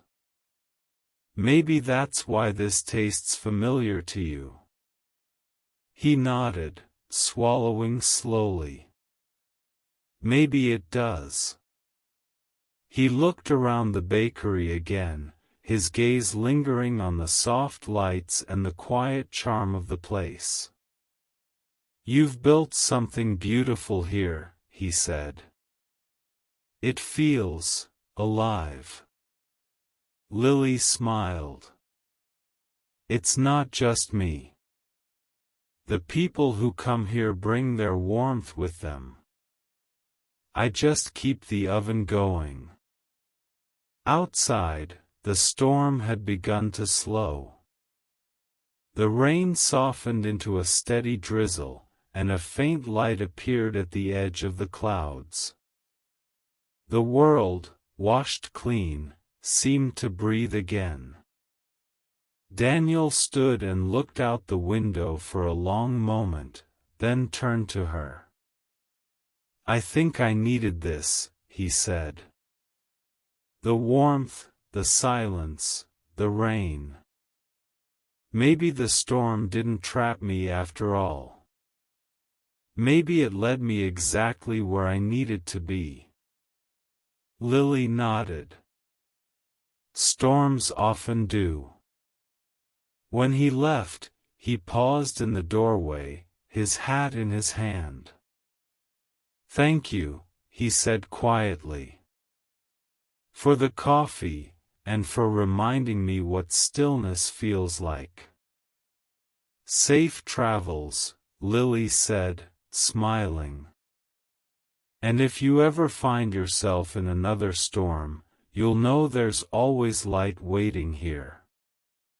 As he stepped out into the fading rain, Lily watched him go, his silhouette merging with the mist that rose from the cobblestones. The sound of the door closing behind him was gentle, like the end of a song. She turned off the lamps one by one, leaving only the fairy lights glowing faintly in the window. The storm had passed, but the air still shimmered with its memory. Lily looked out at the street, wet, glistening, alive, and whispered, "Thank you for bringing him here." Then she smiled, knowing that life had a way of sending strangers at the right moments, like raindrops landing exactly where they're meant to fall. And as the night deepened, the rainy day bakery stood quietly in the silver light of the street lamps, a small sanctuary glowing against the dark, waiting for the next soul the storm might send. Chapter 13: The Mirror Behind the Oven. The morning after the stranger's visit began quietly, as if the world itself was taking a deep breath after the long night of rain. The cobblestones outside the bakery still glistened with puddles that reflected the pale light of dawn, and the air carried the scent of wet leaves and earth. Lily rose early, as she always did, but her thoughts were still caught on the man who had stepped into her shop the night before. There had been something about him, something not fully said, something that lingered like the aftertaste of sweetness on the tongue.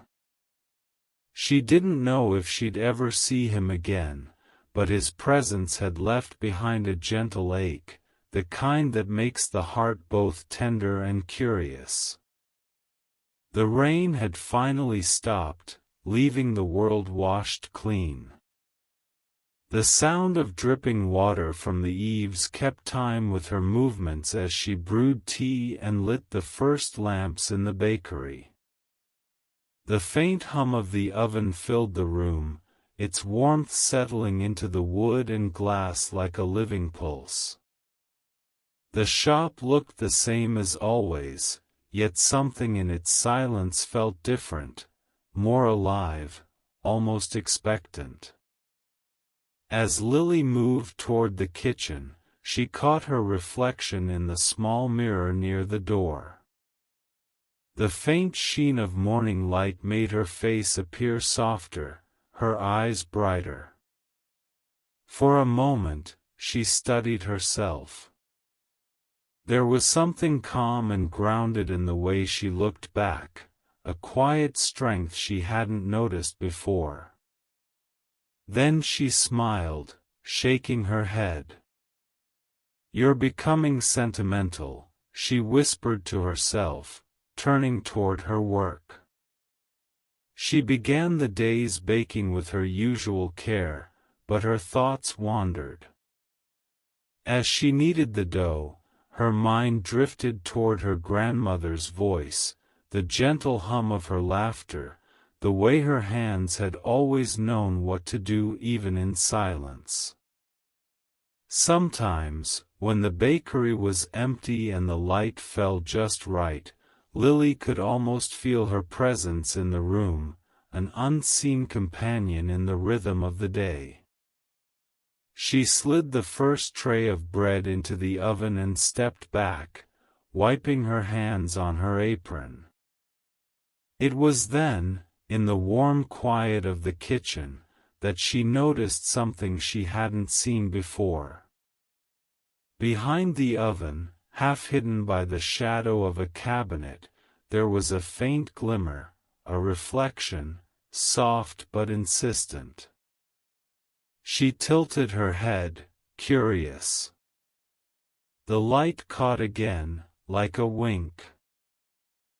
Setting down her towel, Lily knelt to look closer. There, almost invisible beneath years of soot and dust, was the edge of a small mirror embedded into the wall. She frowned slightly. She'd worked in this kitchen for years, and though she knew every inch of it, she had never noticed the mirror before. It was no larger than a book, framed in dark wood, its surface dulled by time. Carefully, she reached out and wiped it with her sleeve. For a moment, the glass seemed ordinary, clouded by streaks and age. But as she continued to wipe, something began to appear, her own reflection first, faint and ghost-like, and then something else. The light shifted, and behind her image she saw the outline of another figure. It was not clear, more a suggestion than a person, but the shape was there, standing where the air shimmered warmest from the oven's heat. Lily froze, her breath catching. "Who's there?" she whispered softly, her voice trembling just enough to betray her surprise. No answer came. The kitchen was still, save for the low hum of the oven and the quiet crackle of heat against metal. She looked again, her heart beating faster. The figure in the glass remained, faint and indistinct, but there was something familiar in the posture, in the gentle tilt of the head. Slowly, she realized what she was seeing. "Grandmother," she breathed, barely daring to speak the word aloud. The image shimmered, and for an instant, the reflection seemed to smile. Lily's eyes filled with tears. It wasn't fear she felt, it was a kind of wonder so deep it bordered on reverence. She pressed her hand against the glass, and the warmth that met her skin felt impossibly real, as though the heat of the oven carried more than just fire, it carried memory, presence, love. She didn't know how long she stood there, her palm against the mirror, but when she finally stepped back, the figure had faded. All that remained was her own reflection, her face illuminated by the golden glow of the oven. She took a deep breath and let it out slowly. Her hands trembled slightly as she brushed a tear from her cheek. For the rest of the morning, Lily moved quietly, her thoughts full of light and warmth. The encounter, whatever it had been, hadn't frightened her. Instead, it had filled her with a strange, comforting peace, as though her grandmother had wanted her to know she wasn't alone. Perhaps the mirror had always been there, waiting for her to notice. Perhaps some moments only reveal themselves when the heart is ready to see them. By midday, the bakery was busy again.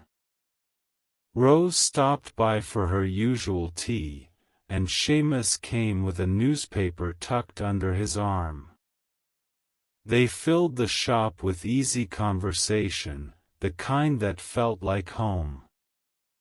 The scent of bread and sugar mingled with the sound of laughter. Yet beneath it all, Lily carried her secret, the knowledge of the mirror behind the oven, glowing softly in the hidden corner of her mind.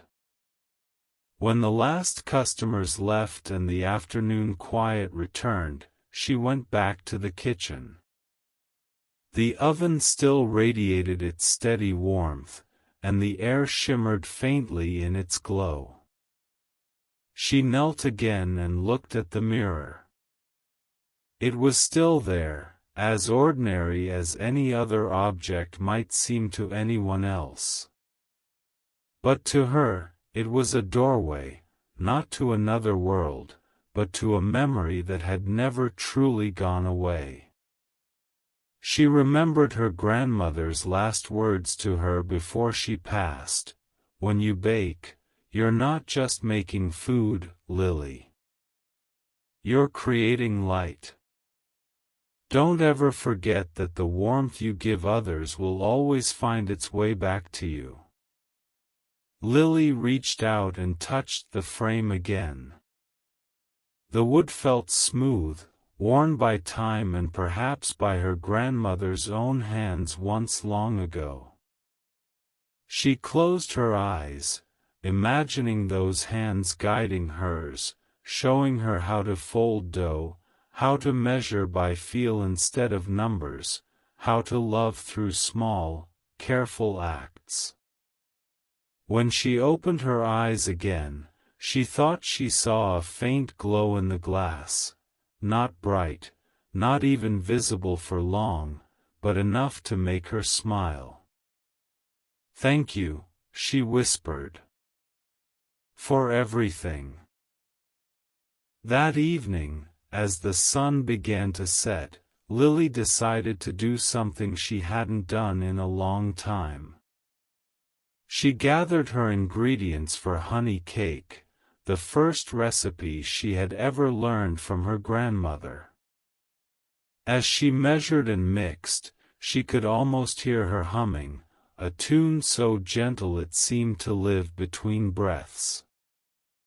The smell of honey filled the air, rich and golden, mingling with the soft warmth of the oven. By the time the cake was done, the sky outside had turned deep indigo.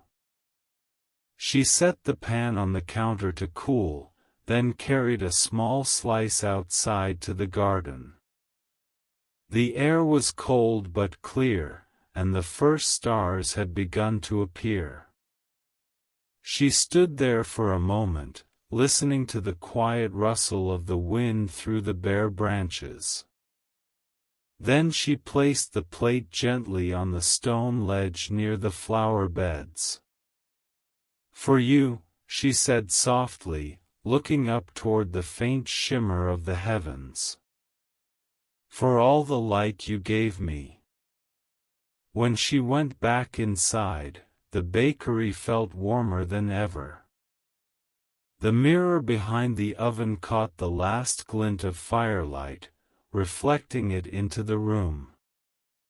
And though she knew the image might only be her imagination, Lily thought she saw her grandmother there again, smiling, just as she always had. She turned off the lights one by one, leaving only the glow of the oven and the reflection of that gentle smile in the glass. Then she whispered into the stillness, "I'll keep the fire going." And as the night settled over the little town, the rainy day bakery stood glowing softly in the dark, its warmth, its stories, and its love continuing to rise, just like bread in the quiet heart of the oven. Chapter 14: The Scent of Burned Bread and the Memory of Childhood. The golden glow from the mirror behind the oven stayed with Lily through the night. When she finally drifted into sleep, she dreamed not of the bakery, but of warmth, the kind that feels like being held. She awoke to the sound of soft rain against the window, not the wild storms of winter but the kind of steady, tender rain that soaks quietly into the soil. Morning came slowly, light unfolding through gray clouds. The world outside seemed hushed, softened by mist. The bakery waited below, wrapped in silence, as though it too had decided to wake gently that day. Lily took her time getting ready. She moved through her small apartment above the bakery with a kind of reverence, as if she didn't want to disturb the peace the night had left behind. When she descended the stairs, she paused by the oven and glanced toward the mirror behind it. The surface was still dim from yesterday's baking, but she thought she could see the faintest trace of a glow, like the ember of a memory that refused to go out. She smiled softly and whispered, "Good morning," before turning to her work. Outside, the rain fell in slow, graceful lines. The street was empty, and the sound of water trickling through the gutters filled the air. Inside, the bakery felt like a small lantern in the grayness, its lights glowing warm and steady. Lily moved through her morning ritual, lighting the lamps, measuring flour, setting the kettle on the stove, but her heart felt far away, wandering through the quiet corridors of memory. Perhaps it was the soft rain, or the faint warmth that seemed to linger near the mirror, but as she began kneading the dough for the day's bread, an image rose unbidden in her mind, herself as a little girl, standing on a stool in her grandmother's kitchen, her hands lost in flour, laughter bubbling from her throat. The memory came with such vividness that it made her pause. She could smell it, the yeasty scent of rising dough, the smoky sweetness of wood crackling in the old stove, the sharp tang of orange peel her grandmother always grated into the bread. That memory had lived in her for years, but she had never felt it so close. It came alive again now, as though time had folded over itself and the two kitchens, her grandmother's and her own, had become one. She closed her eyes, breathing in deeply, and for a moment, she could almost hear her grandmother's voice, "Careful with the heat, Lily. Bread is like people, it needs warmth, but not too much." When she opened her eyes, she realized her hands had stilled. The dough rested beneath them, patient and alive. She smiled faintly and continued to knead, her movements slower, more deliberate, as if honoring the presence of that old voice. The sound of rain outside mixed with the soft thump of her hands against the counter. It felt like a rhythm older than she could name, the rhythm of care, of life being shaped through gentle persistence. By mid-morning, the bakery filled with the familiar scent of baking bread. It wrapped around her like a shawl, comforting and complete. The first customers began to arrive, neighbors seeking warmth and conversation. Rose stopped by with a scarf around her neck, cheeks pink from the rain. "I could smell the bread all the way from the end of the street," she said, laughing as she shook off her umbrella. Lily smiled. "Then it's doing its job." They shared tea by the window as they often did, watching the rain blur the world outside. The conversation drifted easily, from the town's preparations for spring to the simple joys of small days. Rose spoke with her usual brightness, but at one point, she paused, studying Lily's face. "You've been quieter lately," she said softly. "Not sad, just thoughtful." Lily hesitated, then smiled. "I think I've been remembering more than usual. The rain does that sometimes. It brings back the sound of old kitchens." Rose nodded, understanding immediately. "Your grandmother again?" "Yes," Lily said. "It's strange.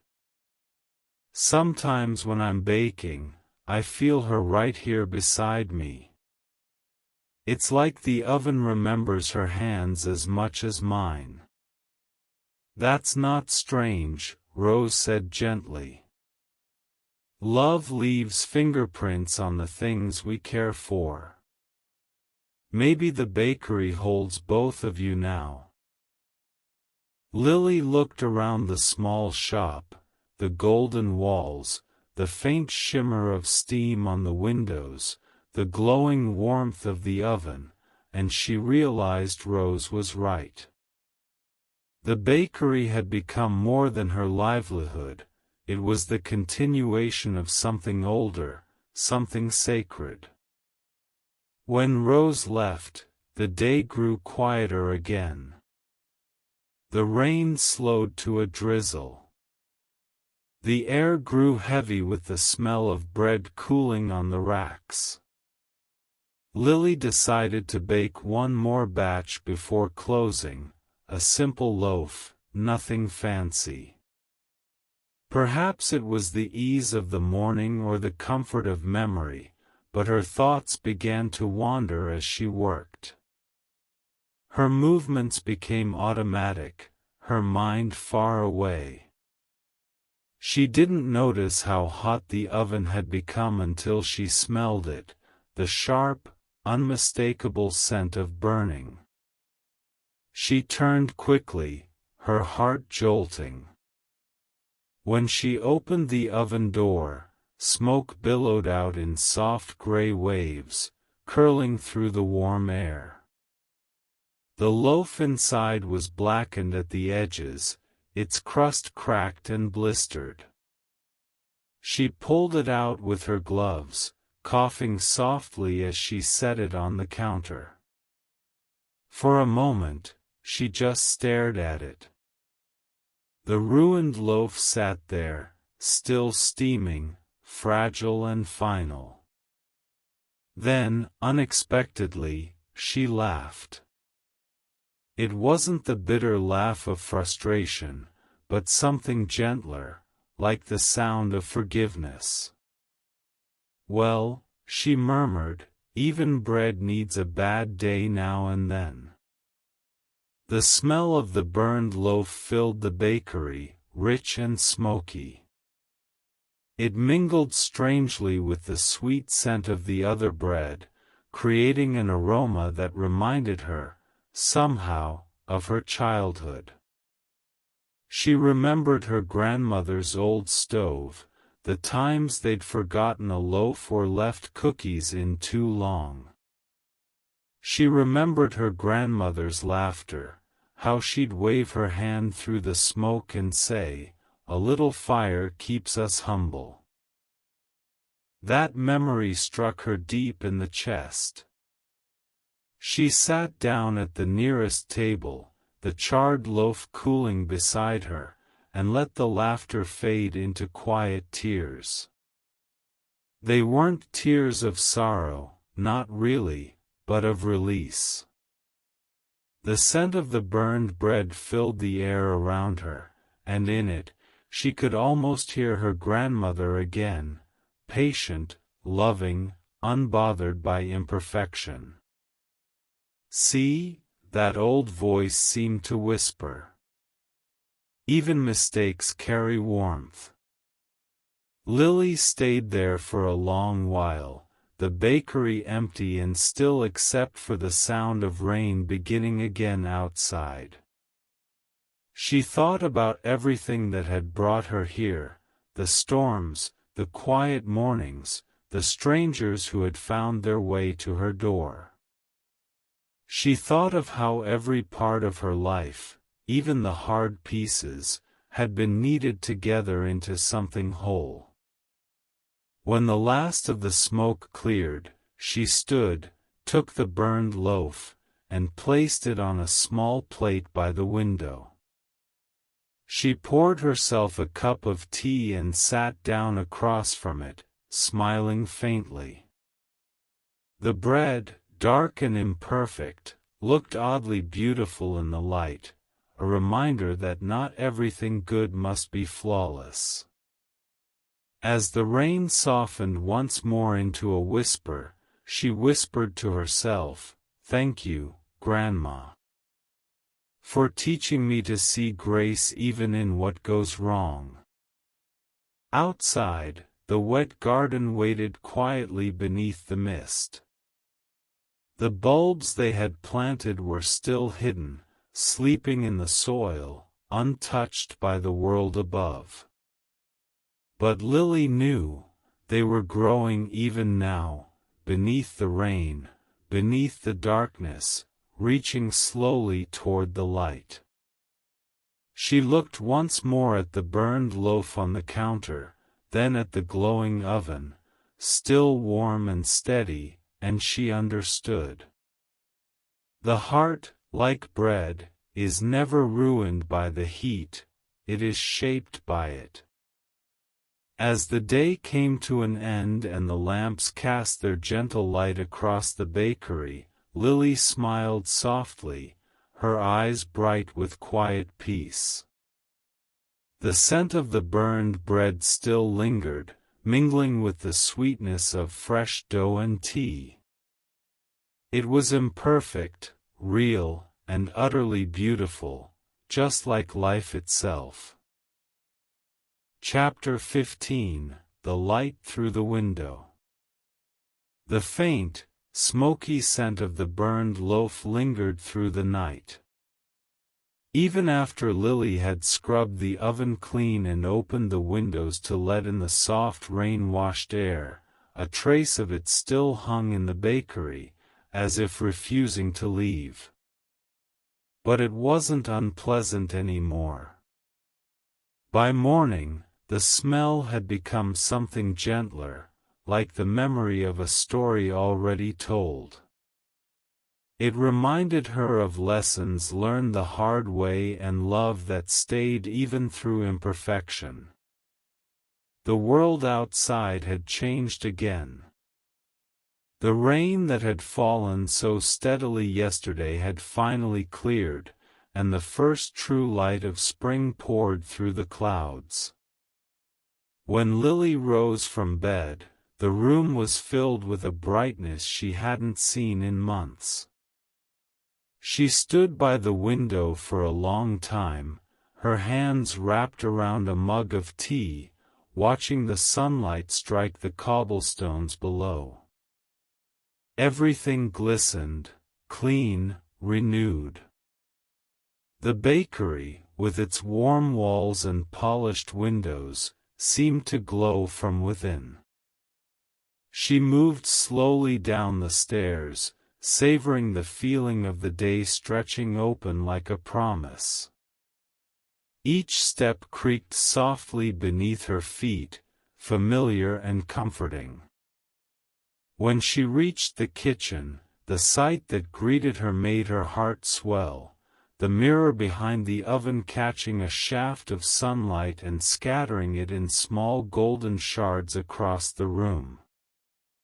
She had grown used to its quiet presence these past few days, sometimes glancing at it in passing, sometimes speaking softly as if to an old friend. This morning, it looked different. The light in it seemed alive, shimmering like water. For a moment, Lily stood still, just breathing. Then she whispered, "You've been watching, haven't you?" The mirror gave no answer, of course, but the light on its surface flickered, and somehow that was enough. She began her morning routine, though her movements were slower than usual, more reflective. She measured flour, mixed it with yeast and salt, feeling the grainy texture slide between her fingers. The act of baking always grounded her, tethered her to the rhythm of the day. But as she worked, she found herself glancing again and again at the sunlight moving across the floor, creeping toward the tables like a living thing. It touched everything it passed, her grandmother's old rolling pin, the jars of sugar and coffee, the clock that had long ago stopped keeping perfect time. In its gentle way, the light seemed to bless them all. When the dough was rising and the ovens were warm, she stepped outside to the garden. The earth was soft beneath her shoes, and when she knelt to touch it, her fingers came away damp and rich with life. The bulbs she and Rose had planted weeks ago were finally beginning to stir. Small green shoots pushed through the dark soil, fragile yet certain. Lily smiled, brushing a bit of dirt from her gloves. "You kept your promise," she whispered. The garden, once bare, was slowly waking, its silence filled with the faint hum of growth. She stayed there for a while, the sun on her back, feeling a quiet sense of connection, to the soil, to her grandmother's memory, to the rhythm of things unseen. When she went back inside, the bakery had filled with the smell of fresh bread. It rose warm and golden from the oven, and for a moment, she stood in the doorway simply breathing it in. The air was thick with sweetness and sunlight, and she thought again of what her grandmother had said long ago, "When the heart is full, even the air tastes different." She set the loaves on the counter to cool, brushed her hands on her apron, and opened the windows to let in the morning breeze.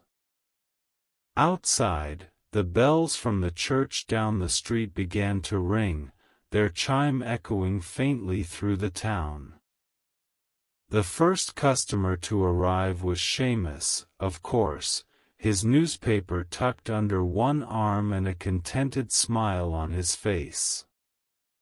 "You've brought spring with you," he said, stepping into the sunlight that poured across the bakery floor. "It smells like heaven in here." "Maybe it's just forgiveness," Lily said with a small laugh. "I burned a loaf yesterday." He chuckled, taking his usual seat by the window. "Ah, but that's the way of things, isn't it? We burn, we rise again, and somehow the next batch always tastes better." Lily nodded, pouring him coffee. "You always find the right words." "I just borrow them from life," he said, glancing out the window at the morning light. "She's the best teacher there is." They sat quietly for a while after that, listening to the faint bustle of the town waking up. Rose came in not long after, carrying a small bouquet of early spring flowers, violets, daffodils, and a single tulip whose petals were still half folded. She placed them in a vase by the counter, her cheeks glowing with color. "Look what's blooming already," she said. "I thought the frost had ruined everything, but nature's stubborn like that." Lily smiled, her eyes soft. "So are we." Rose poured herself tea and joined Seamus by the window, and for a while, the three of them simply existed in the same gentle peace, their voices weaving through the air like threads of comfort. The sunlight moved higher, the smell of bread deepened, and Lily found herself feeling something she hadn't felt in a long time, a sense of arrival. Not the grand kind that comes with triumph or change, but the quiet kind that comes when a soul finds where it belongs. When the customers left and the afternoon grew still again, Lily sat at her table with her journal. It had been months since she'd written in it, but today, words came easily. She wrote about the mirror and the light, about the burned bread and the laughter it had brought, about the bulbs sleeping beneath the earth and the way they always seemed to know when to bloom. She wrote about storms and strangers and all the quiet miracles that had carried her through each season. When she finished, she looked at the last line and smiled. "The light is not something that finds us, it's something we uncover." The afternoon passed softly. The sun shifted westward, spilling long beams of light across the counter. Dust motes floated in the air like tiny blessings. Lily moved through the bakery, tidying here and there, humming under her breath. Every now and then, she caught her reflection in the mirror behind the oven, and each time, it seemed to shimmer a little brighter. It wasn't just her grandmother she saw now, it was herself, whole and at peace. As the day drew toward evening, she carried a small plate of bread and honey outside to the garden. The air was cooler now, touched by the faint scent of earth and new life. She sat on the stone ledge, watching the light fade into gold and then to soft rose. The flowers they'd planted had grown another inch since morning. "You see," she whispered. "The sun always returns." A soft breeze stirred, and she thought she heard a faint sound, like a laugh, warm and familiar. She didn't turn, she didn't need to. She knew who it belonged to. "Thank you," she said quietly, "for everything you've taught me." When she went back inside, the last light of day streamed through the windows, pouring across the floor in a wash of liquid gold. It touched every corner of the bakery, every loaf, every cup, every gleaming jar. The mirror caught it too, throwing it back into the room in a soft, radiant glow. The whole space seemed alive, breathing, pulsing with the gentle rhythm of home. Lily stood in the middle of it all, her hands folded before her, her eyes reflecting the same golden light. The bakery wasn't just her livelihood anymore, it was her inheritance, her memory, her gift to the world. Everything she had loved, everything she had lost, everything she had become, all of it lived here now, in this small, warm room filled with the scent of bread and sunlight. Outside, the sky deepened into twilight. The first stars appeared, faint but steady. Lily turned off the lamps one by one, leaving the bakery bathed in the last shimmer of dusk. She looked once more at the mirror behind the oven and whispered, "I'll keep the fire going." And as the evening settled over the little town, the rainy day bakery glowed softly against the dark, a small beacon of light and warmth, a living reminder that even in the quietest places, love continues to rise. Chapter 16 The Visitor at Dusk. The golden light that had filled the bakery that afternoon faded slowly into evening, leaving behind a warmth that seemed to linger long after the sun had disappeared.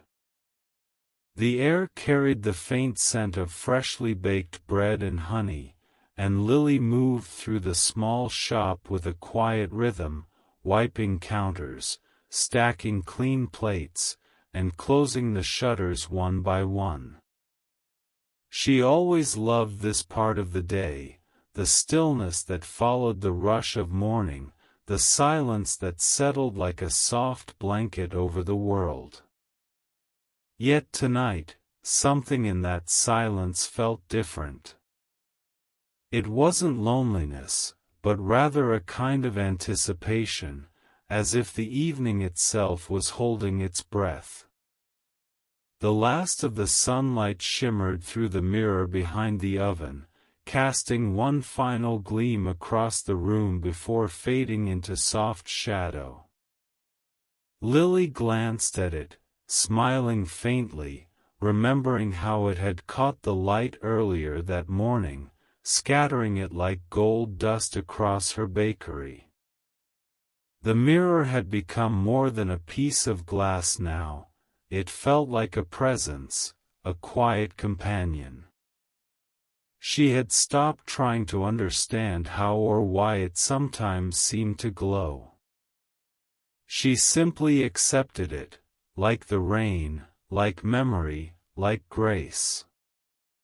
Outside, the sky deepened into indigo. The street lamps flickered to life one by one, their glow trembling through the light drizzle that had begun again. The world smelled of damp earth and renewal. Lily finished wiping the last table, untied her apron, and was about to turn off the lights when the bell above the door rang softly. The sound startled her. It was unusual for anyone to come this late. She turned toward the door, expecting perhaps Rose, or one of the children who liked to sneak in for a cookie before bedtime. But the figure that stepped inside was neither. It was a man, older than she expected, his shoulders dusted with rain, his coat heavy and travel-worn. He stood for a moment just inside the doorway, as if unsure whether he should stay or go.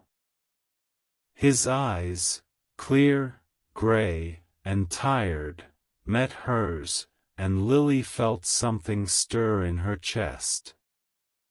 "I'm sorry," he said, his voice low and rough from the cold. "I saw the light still on. I didn't mean to intrude." "You're not intruding," Lily said gently. "Come in. It's warmer here." The man hesitated, then stepped forward, closing the door behind him. The faint jingle of the bell faded into the hush of the room. Lily motioned toward a chair near the counter. "Please, sit.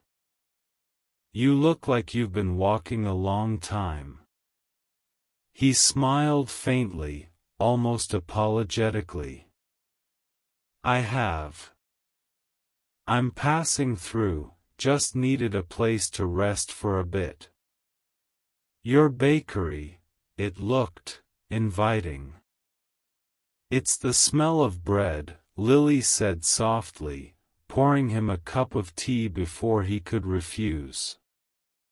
"It pulls people in whether they mean to come or not." He accepted the cup, his hands trembling slightly as he wrapped them around the warmth. "You're kind," he murmured. "It's been a long time since I've stopped anywhere." Lily studied him quietly for a moment. There was something familiar about his face, something not in its features, but in its expression. The quiet sadness, the gentleness of someone who had known both love and loss. She felt no fear, only a strange recognition. "Are you traveling far?" she asked. "Far enough," he said, gazing down at the steaming cup. "I'm looking for somewhere I used to know. Or maybe I'm just looking for what's left of it." His words hung in the air, fragile and uncertain. Lily didn't press. She knew what it was to search for something that might no longer exist, yet still feel drawn toward it. Instead, she poured herself a cup of tea and sat across from him.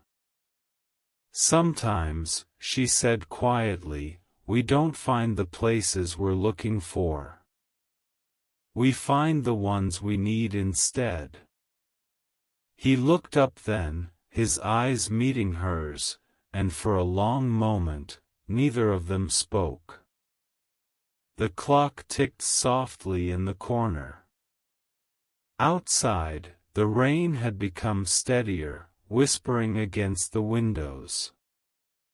"I used to know a place like this," the man said finally, his voice distant. "A bakery in a small town near the coast. My mother used to bring me there every Sunday after church.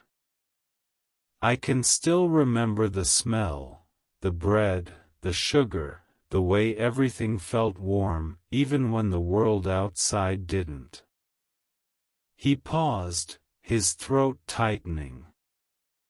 "The woman who owned it had a daughter. She was about your age when I last saw her." Something fluttered in Lily's chest. "What was her name?" He smiled, though the expression trembled. "I can't remember. Isn't that strange? I can see her face, her hands dusted with flour, the way she laughed when the dough stuck to the table, but the name is gone." Lily's heart softened. "Names fade," she said gently, "but kindness doesn't." He nodded, his eyes glistening. "No," he said softly. "It doesn't." For a while, they sat in silence, the kind that feels full rather than empty. Lily refilled his cup, and he sipped slowly, watching the rain trace silver lines down the window. The light from the oven flickered across the room, catching in the mirror behind it. When Lily glanced toward it, she noticed something unusual. The reflection in the mirror seemed brighter than the light itself, as if it had awakened in response to the man's presence. The air shimmered faintly, golden and alive. The man noticed her gaze and turned. "That's a beautiful mirror," he said quietly. "Old, isn't it?" "It belonged to my grandmother," Lily said. "I didn't even know it was here until recently. It was hidden behind the oven all these years." "Your grandmother," he repeated softly, his expression thoughtful. "She must have loved this place." "She did," Lily said, her voice warm with memory. "She taught me everything, how to bake, how to listen, how to keep the fire steady. Sometimes I think she's still here, just on the other side of the glass." The man smiled faintly, his eyes softening. "Maybe she is." They sat quietly again. The rain fell harder now, drumming gently on the roof, wrapping the world in a steady rhythm. Lily felt something shift in the room, a peace settling deep and real. The stranger finished his tea and stood slowly. "I should go," he said. "You've already given me more warmth than I deserve." "You deserve it," Lily said simply. "Everyone does." He looked at her for a long moment, as though trying to memorize her face. Then he placed a few coins on the counter, though she tried to wave them away. "Keep it," he said. "For the next traveler who finds their way here." When he reached the door, he turned once more to look back at her. "You know," he said quietly, "you remind me of that girl I told you about. The one from the bakery long ago. She had the same kindness in her eyes." Lily smiled softly. "Maybe she learned it from someone like you." He chuckled, and for the first time, the sound was light, free of sorrow. "Maybe," he said. Then he opened the door, stepping out into the rain. Lily watched as he disappeared down the street, his silhouette fading into the mist. The bell above the door jingled softly, and then there was only the sound of rain again. She stood there for a moment, her heart full of a strange, tender ache. Then she turned back toward the counter, and gasped. The mirror behind the oven was glowing, brighter than she had ever seen it. The light rippled like sunlight on water, and in its depth, she thought she saw a reflection not of herself, but of two figures, her grandmother, smiling gently, and beside her, the man who had just left. They stood together in the golden light, both looking toward her with an expression so full of love it took her breath away. Tears filled her eyes as she whispered, "You found your way home." The glow in the mirror softened, fading gradually until only her own reflection remained. The bakery grew still once more, filled only with the faint hum of the oven and the rhythmic whisper of rain.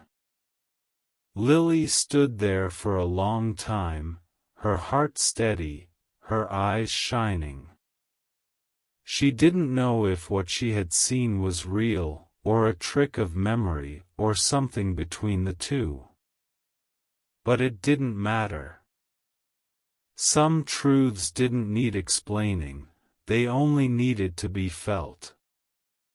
As she locked the door and turned off the lights, the last glow from the mirror lingered, faint but constant. And when she whispered goodnight to the empty room, the rain outside seemed to answer, soft and kind, carrying her words into the night.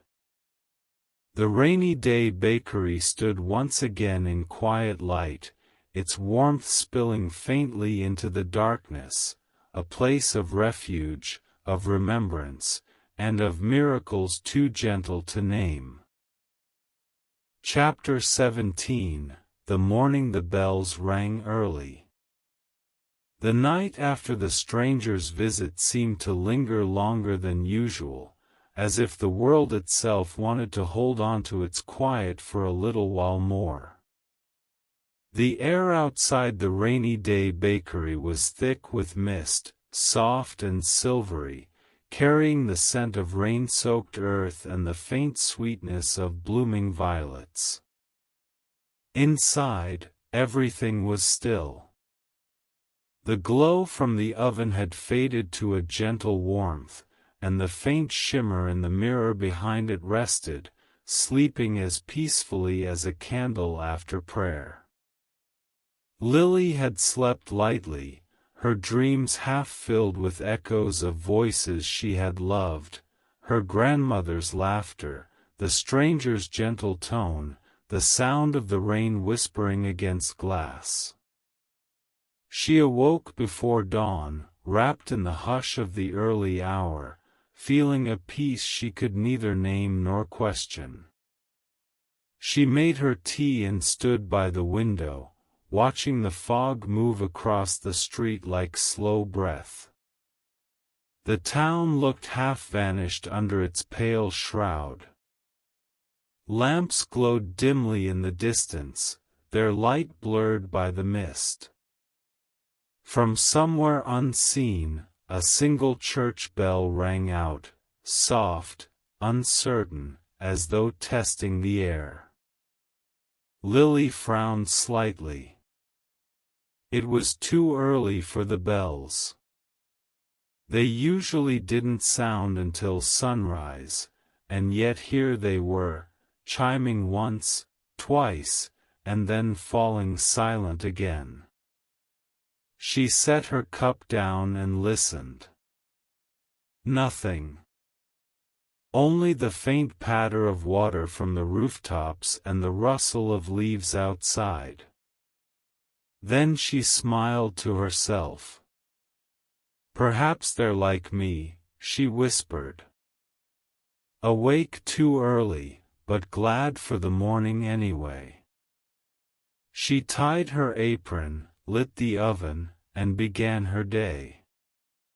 The first scent of rising yeast filled the bakery, a fragrance that always reminded her of beginnings. As she moved through the familiar motions, she noticed how different everything looked in this pre-dawn light. The walls glowed faintly amber, the tables bathed in half-shadow. Even the air felt sacred somehow, as if it were carrying more than scent, it carried memory. When she passed by the mirror, she paused for a moment. Its surface reflected the soft flicker of the oven flame, but nothing more. No shimmering glow, no figures in the light. Yet she smiled, running her fingers gently along the frame. "Rest," she whispered. "You've done enough for now." As dawn crept closer, the bells began again, this time clearer, stronger, calling out through the mist. Lily listened, her heart catching at the sound. There was something different in their tone today, something brighter.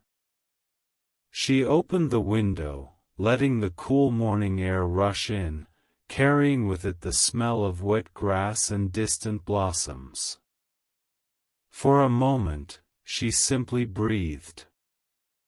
The world outside was stirring to life, slowly, beautifully. By the time the first rays of sunlight pierced through the fog, the bakery was alive again. Loaves lined the counter, their golden crusts catching the light. Steam rose from mugs of tea, curling like small ghosts in the air. Lily moved easily between tasks, humming a tune she didn't remember learning. It felt like something from childhood, a melody her grandmother might have sung while kneading dough or hanging laundry to dry. The bell above the door jingled softly. She turned, expecting one of her regulars, but it was Rose who stepped in first, cheeks flushed from the cool air. "You're up early," Rose said, unwinding her scarf. "I heard the church bells before sunrise. I thought maybe something happened." Lily smiled. "I heard them too.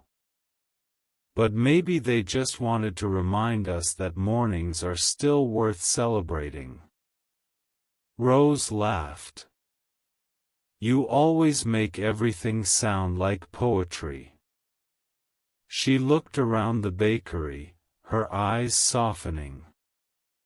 "It smells heavenly in here. Like the first day of spring." "Maybe it is," Lily said. "Maybe spring isn't just a season, it's a moment." Rose helped herself to tea, and they sat together by the window, watching as the mist slowly lifted. The world outside revealed itself bit by bit, the cobblestones gleaming, the rooftops dripping with dew, the distant shape of the church tower emerging from the fog. The bells rang again, their song brighter now, clearer. "You know," Rose said after a while, "I've lived here my whole life, but I can't remember hearing the bells sound like this before." Lily nodded. "They sound happy." Rose smiled. "Maybe the town needed to remember joy." They talked for a while about simple things, the garden, the flowers, the new teacher who had just moved to town. But beneath their conversation ran something deeper, unspoken yet shared.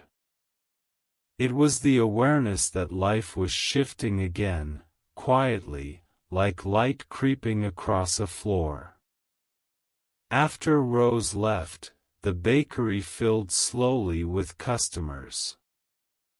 Some came in laughing, others tired, but all of them seemed to linger longer than usual, as though reluctant to leave the warmth behind. Lily served them with her usual grace, but she also found herself noticing small details she might have missed before, the way sunlight played on the steam rising from a cup, the laughter that echoed like music through the room, the comfort of ordinary faces made radiant by simple kindness. By afternoon, when the rush had passed, Lily stepped outside to breathe in the fresh air. The sky had turned a pale blue, and the last traces of fog were dissolving into sunlight. Across the street, the little white cat sat again on its windowsill, its fur glowing in the light. It blinked at her slowly, then turned its head toward the church tower, as if listening. Lily followed its gaze. The bells were ringing once more, but this time their tone was softer, an echo, a benediction. She stood there for a long moment, her heart strangely full. She thought of the stranger who had come the night before, of his quiet sadness and the way he had looked at the mirror as if recognizing something he had lost. She thought of her grandmother, of the garden waking behind the bakery, of the way everything seemed connected by invisible threads. When she went back inside, she noticed that the sunlight now reached all the way to the back of the bakery, touching even the mirror behind the oven. Its glass shimmered faintly, catching the golden light, and for a heartbeat, Lily thought she saw movement within it, a faint reflection that didn't quite belong to her. It was the shape of her grandmother again, faint and luminous, standing with her hands folded, smiling. But this time, there was someone else beside her. The stranger. They stood together in the glow, not looking sad, not lost, just peaceful. Lily's breath caught, but she didn't move closer. She knew better than to break the spell. She simply whispered, "You found your way." The image lingered for a few moments longer, then faded back into the gentle shimmer of light. The mirror was ordinary again, yet the air around it felt sacred, touched by something beyond explanation. Lily didn't question it. She had learned, by now, that not everything beautiful needed to be understood. The day wore on softly. As the afternoon drifted toward evening, she baked one last batch of bread, her grandmother's recipe, the same one that had filled her childhood kitchen with warmth. The smell filled the bakery, rich and golden, mingling with the scent of sunlight and tea. She placed a single loaf on the windowsill to cool, letting the air carry its sweetness into the street. When the church bells rang again at dusk, their sound rolled gently through the town, steady, clear, and filled with life.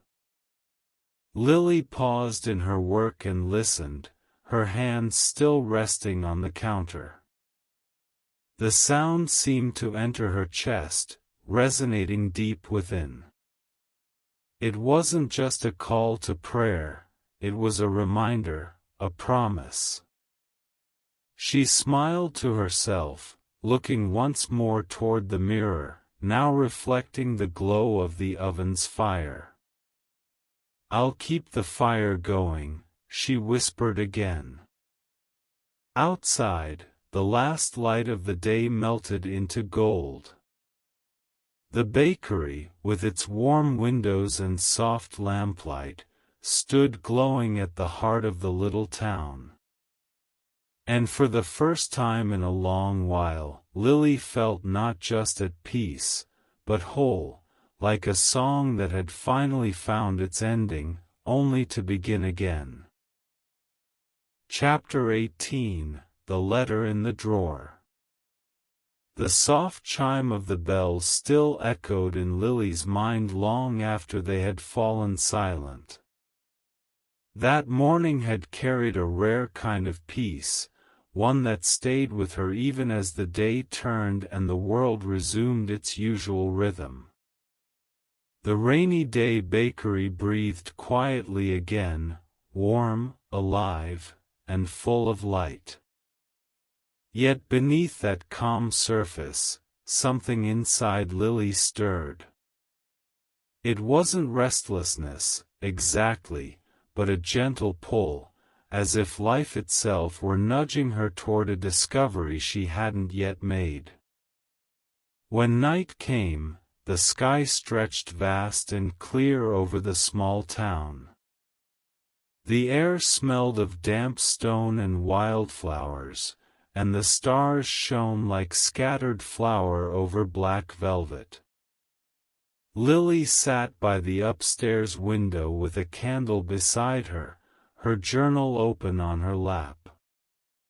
The page in front of her was half filled with neat lines of handwriting, reflections about the stranger who had come and gone, the light in the mirror, the bells that had seemed to sing of homecoming.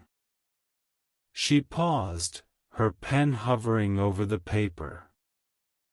It wasn't just that the world felt changed, it was that she did.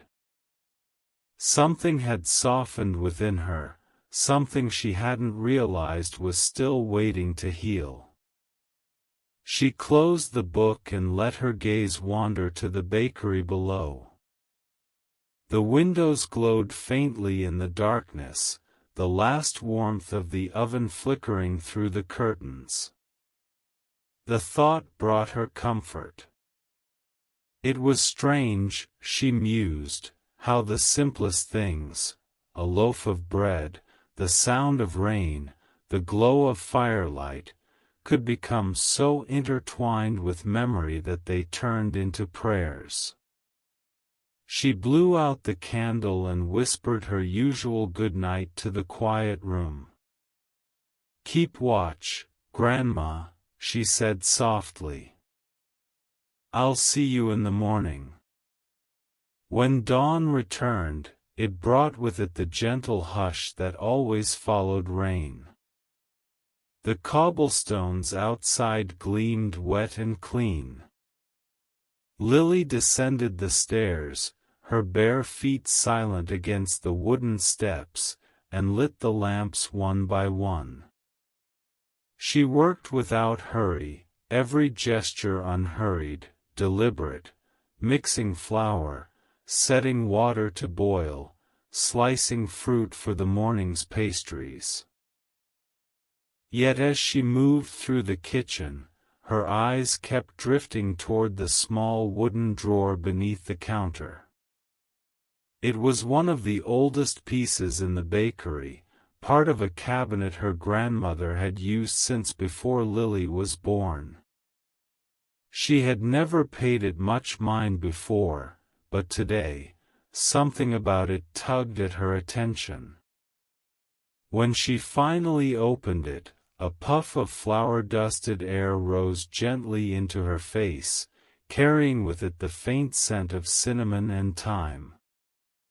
Inside, among old receipts and faded recipe cards, something caught her eye, a small envelope, yellowed with age, tied with a thin blue ribbon.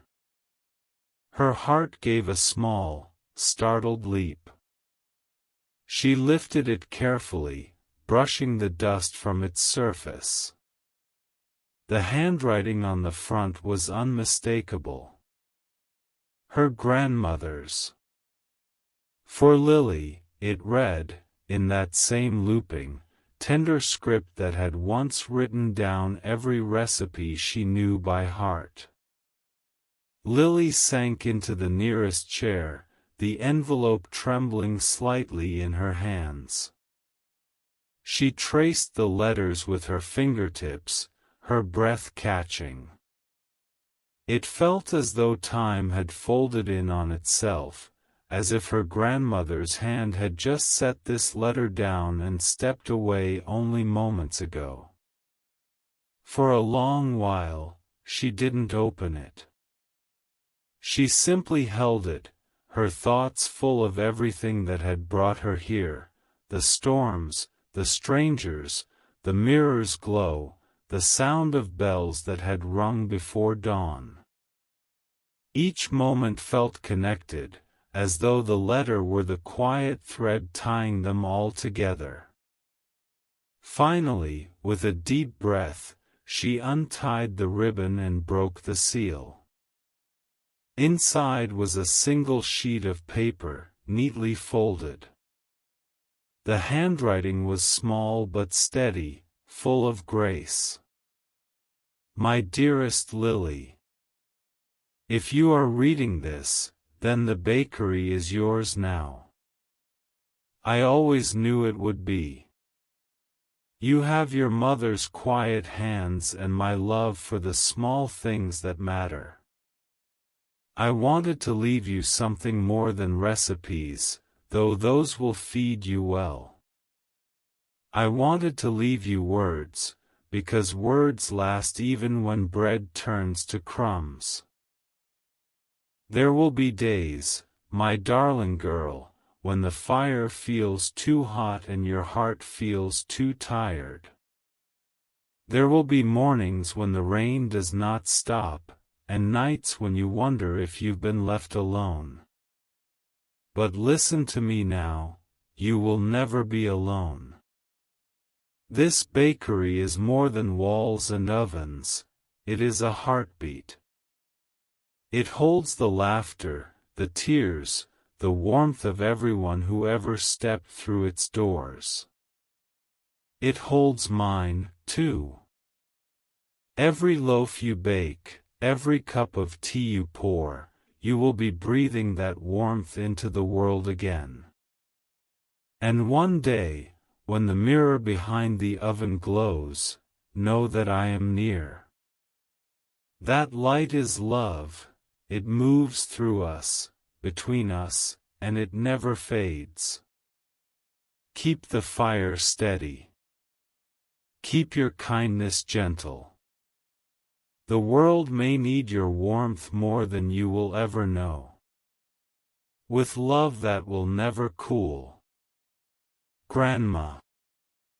Lily read the letter twice, 3 times, until the words blurred through her tears. The paper trembled in her hands, but her heart felt steady, anchored by something ancient and real. She pressed the letter to her chest and whispered, I knew you were here. Outside, the first rays of sunlight spilled through the window, catching on the rim of the teacup beside her. The light filled the room, soft and golden, and when it reached the mirror behind the oven, it seemed to bloom, bright, warm, alive. Lily turned, her breath catching once more. The reflection shimmered, just as it had before, but this time there was no figure, no ghostly presence, only light, pure and clear, as though the sun itself had chosen to visit her. She stood, walked slowly to the mirror, and placed the letter on the counter beside it. For a long moment, she simply looked at the light dancing across the glass. "Thank you," she whispered. "For every word, every morning, every bit of warmth you left behind." The mirror's glow softened, folding back into the gentle rhythm of daylight. The bakery felt alive again, humming with quiet joy. Lily moved through her morning tasks with a renewed sense of purpose. Each loaf she shaped felt sacred now, each breath of the oven's warmth a prayer made real. By mid-morning, the bakery doors were open, and familiar faces drifted in. Rose came first, carrying a basket of fresh flowers. She noticed the envelope on the counter and raised an eyebrow. "What's that?" Lily smiled, her eyes shining. "A letter from my grandmother," she said softly. Rose's expression softened. "After all this time?" Lily nodded. "She left it for me to find when I was ready. I think she knew I'd need her words today." Rose reached across the counter, squeezing her hand. "Then it sounds like she never really left." Lily smiled, tears threatening again, though her heart was full. "No," she said. "She never did." The rest of the day unfolded like a gentle hymn. The smell of bread drifted through the streets, drawing laughter and footsteps.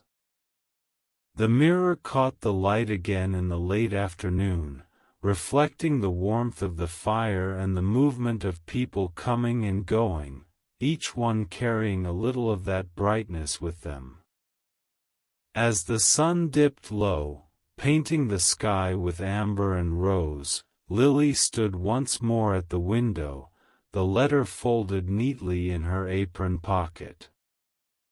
She looked out at the world, her heart quiet and sure. The bells rang in the distance, steady, clear, and full of life. Their song mingled with the hum of evening, and for the first time, Lily felt that everything had come full circle. She turned to the mirror and whispered one last time, "I'll keep the fire going." And in the reflection, for just a breath, the light flickered, warm, golden, and smiling back. Chapter 19, The Day the Sun Stood Still. The letter had changed something in Lily, not in the loud or visible way that people sometimes expect change to happen, but in the quiet, almost invisible way that dawn turns into day. She carried her grandmother's words with her everywhere, folded neatly in her apron pocket like a secret heartbeat. Every time she touched the paper, it was as if warmth spread from her fingertips up into her chest. The rainy day bakery, too, seemed to have absorbed that same gentleness. The sunlight that filtered through the windows felt softer now, the air richer with the smell of bread and honey. Each sound, the whisk of the broom, the hum of the oven, the murmur of voices outside, became part of a living rhythm, a song the walls themselves seemed to know by heart. That morning began like any other, but there was a peculiar stillness in the air. The sky was flawless, the kind of deep blue that belongs more to memory than to reality. The town was quiet, and even the bells at the church delayed their usual ringing, as if the whole world was holding its breath. Lily noticed it as soon as she stepped outside to sweep the front stoop. The light seemed heavier, golden and unmoving. "Strange," she murmured, shielding her eyes as she looked up. "It's as if the sun doesn't want to leave that spot." Inside, the bakery glowed brighter than usual. The mirror behind the oven caught the light and threw it across the walls, scattering flecks of gold onto the ceiling and shelves. The oven's hum was low and steady, the kind of sound that anchors the heart. Lily felt grateful for the ordinary beauty of it all, the steam rising from the first batch of bread, the familiar creak of the wooden floor, the warmth on her skin. Everything felt so still, so suspended in peace, that she almost didn't hear the door open. The bell jingled softly, and when she turned, she found a young boy standing there, his hair tousled, his clothes damp with dew. He couldn't have been more than 10, but his eyes held that deep, serious calm children sometimes have when they are born into silence. He hesitated at the threshold, then stepped inside, looking around the bakery as if he'd wandered into a dream. "Good morning," Lily said, smiling gently. "You're out early." He nodded shyly. "My mother sent me for bread." His voice was soft, barely above a whisper. "You've come to the right place." She handed him a loaf still warm from the oven, wrapped neatly in paper. "There. Be careful, it's hot." The boy took it carefully, holding it as though it were something sacred. Then, without a word, he looked up at her, his gaze meeting hers in a way that startled her a little. There was something strange in it, not unsettling, but knowing. "It smells like home," he said simply. Lily's smile trembled. "That's what bread is supposed to smell like," she replied. He nodded, but instead of leaving, he glanced toward the mirror behind the oven. "Is that where the light comes from?" he asked. Lily blinked. "What do you mean?" "The light," he said again, his tone calm and sure. "It's brighter here than anywhere else. I saw it from the street. It looked like the sun came to visit." She turned toward the mirror. It was glowing faintly again, but she had grown so used to its quiet radiance that she hardly noticed anymore. "Maybe it's just the morning sun," she said softly. The boy shook his head, still watching it. "No. It's not just light. It's someone." The word sent a shiver through her, not of fear, but recognition. She crouched to meet his gaze. "Who do you think it is?" He tilted his head, thinking. "Someone who loves you," he said. "Someone who wants you to know they're proud." Lily's throat tightened. She swallowed hard, her heart fluttering like a bird in her chest. "That's a very kind thought," she said softly. The boy smiled, the corners of his eyes crinkling. "It's not a thought. It's true." Before she could answer, the bells at the church began to ring. Their sound rolled through the town, deep and clear, and the light in the bakery shifted.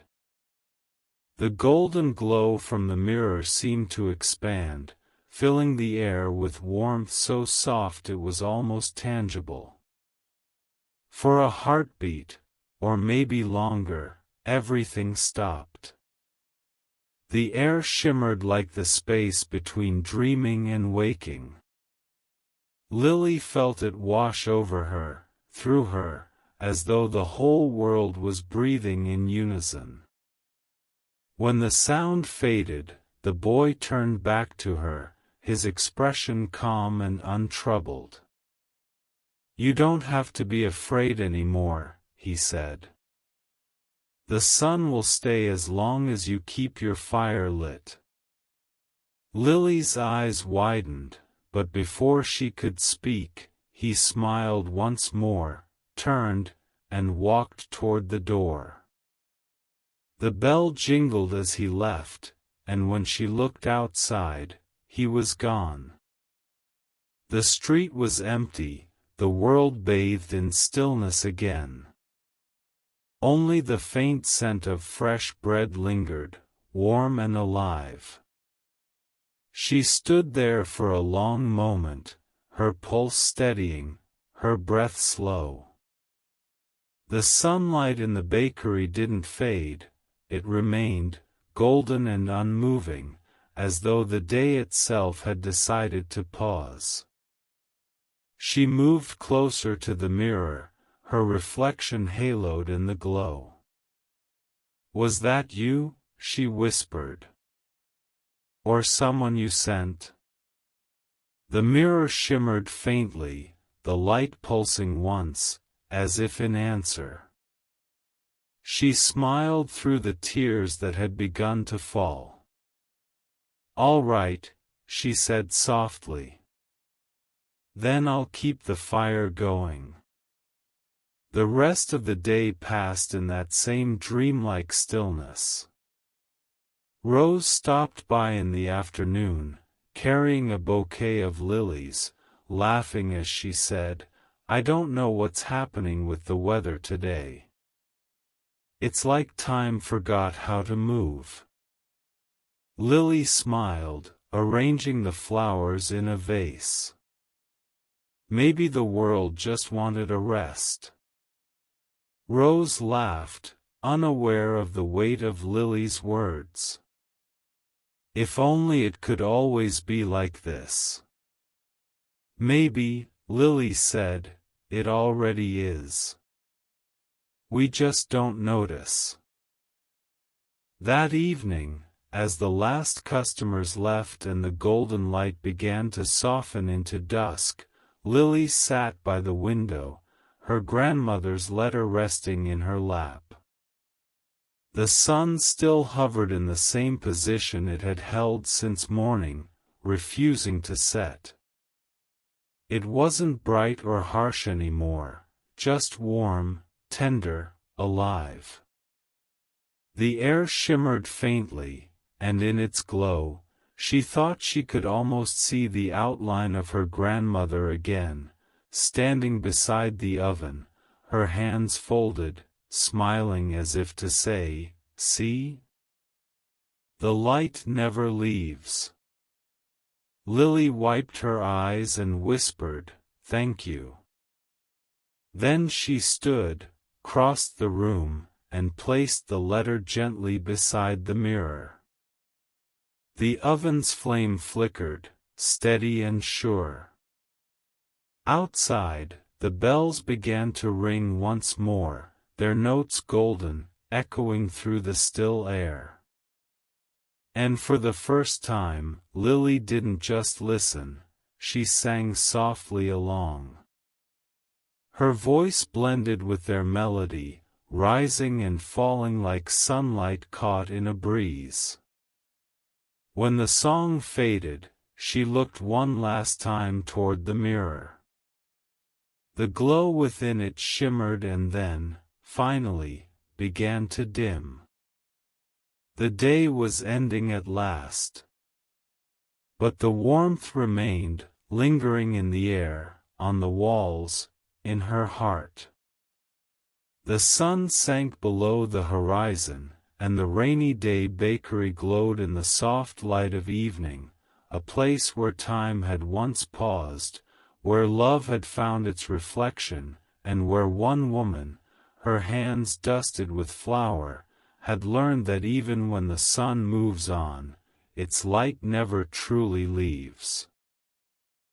Chapter 20: The Last Loaf and the First Light. The golden day when the sun stood still faded into memory like a dream that lingered long after waking. Yet its warmth remained in everything it had touched: the walls of the bakery, the cobblestones outside, the mirror behind the oven, and most of all, in Lily's heart. The following morning, the world returned to its usual rhythm, but nothing felt quite the same. Time had resumed its gentle flow, yet every moment seemed slower, softer, as though the day before had taught the earth itself to move with greater care. The bells rang at their proper hour, the breeze carried the scent of spring, and sunlight once again drifted through the windows in its ordinary, golden way. But for Lily, ordinary had become extraordinary. She woke with the first light, her hair spilling across the pillow, her eyes opening to the sound of birds singing just outside the window. The world beyond her curtains was awash in soft color, pink, gold, and the faint blue of morning. As she sat up, she felt a familiar calm, a certainty that the day would unfold exactly as it should.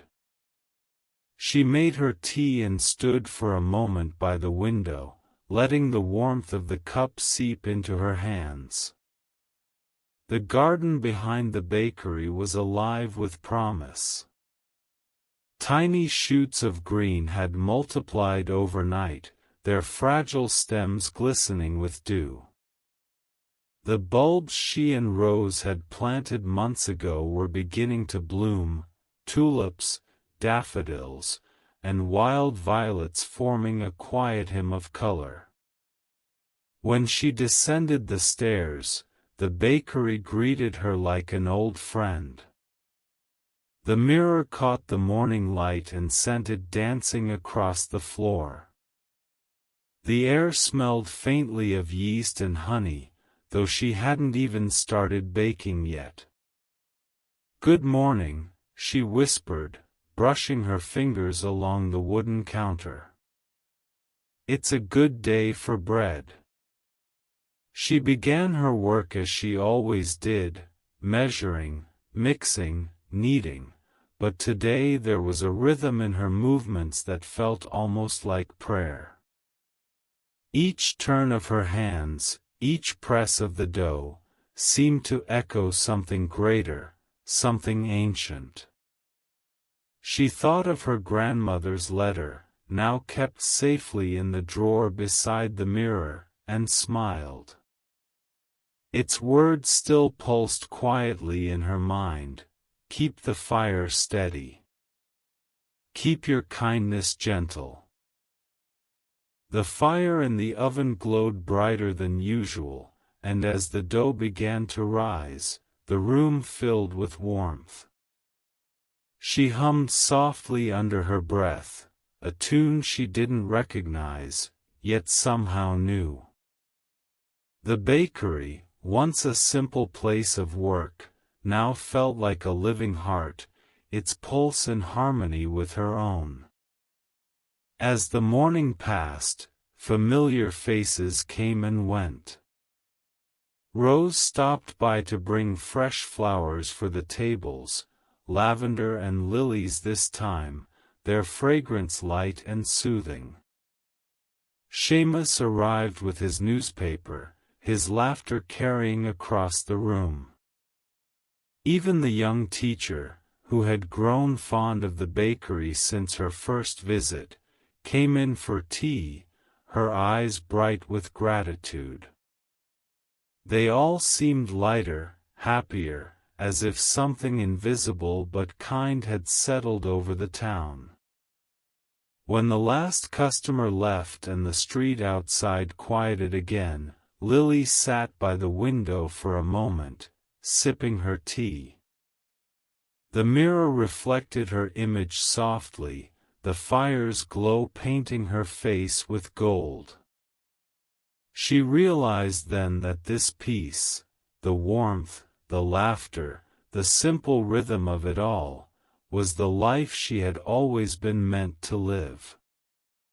She thought of her grandmother and whispered, "You were right. The light never leaves." The afternoon sun began to fade, and the shadows lengthened across the floor. Lily knew it was time for one last bake before evening. She wanted to make something special, not for sale, not for anyone else, but for herself.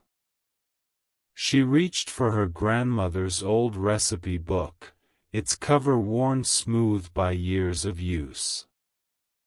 Flipping through its pages, she stopped at one that had been bookmarked long ago, "The first loaf I ever made." In small handwriting beneath the title, her grandmother had added, "To remind myself that even the simplest bread can change a day." Lily smiled and began to gather the ingredients.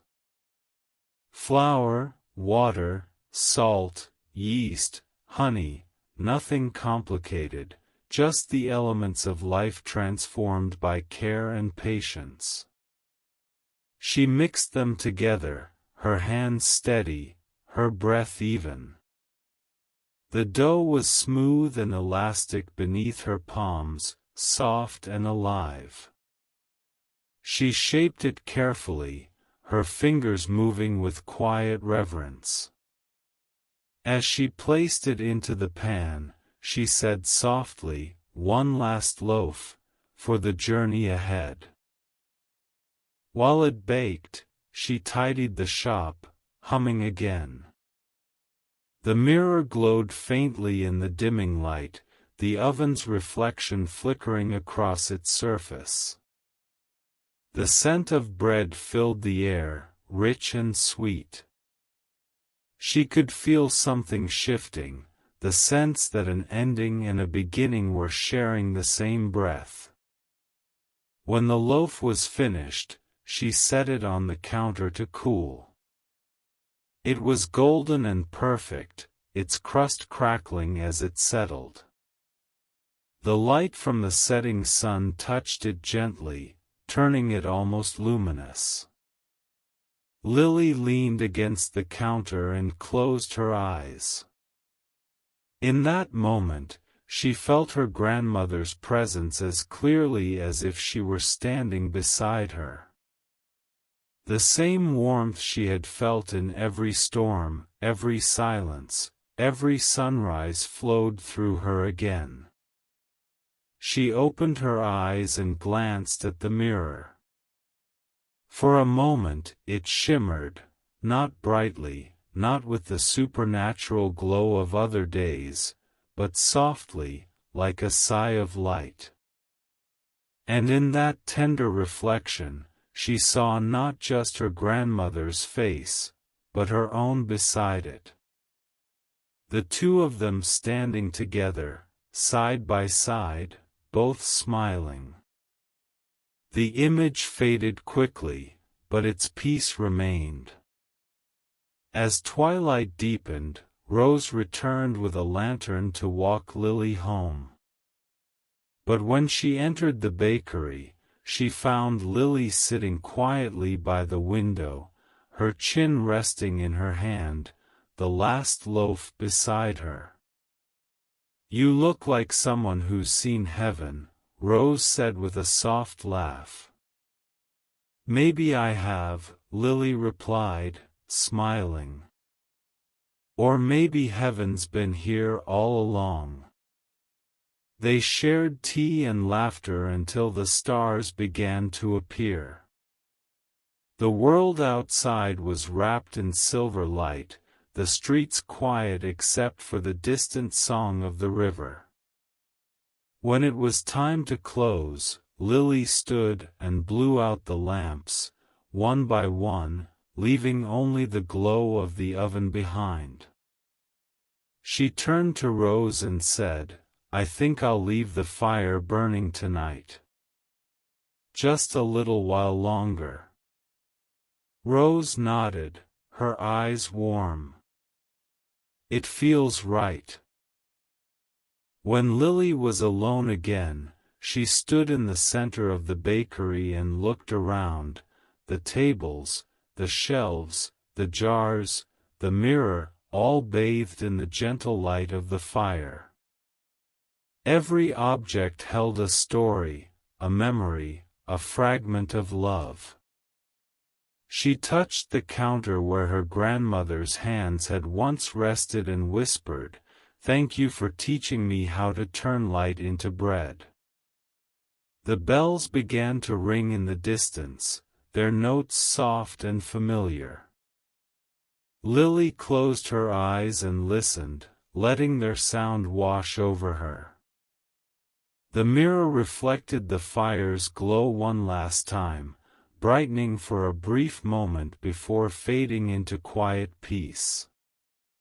She took the last loaf, still warm, and placed it on the windowsill, its scent drifting out into the cool night. "For anyone who's still on their way home," she said softly.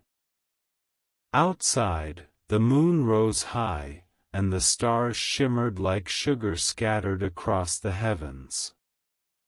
Inside, the rainy day bakery glowed with a light that was no longer just from the oven, but from something deeper, something that had taken root in Lily's soul.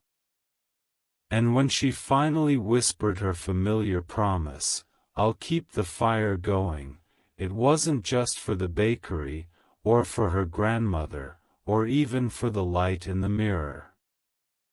It was for everyone who had ever found comfort in warmth, in kindness, in a piece of bread shared under the quiet hum of love.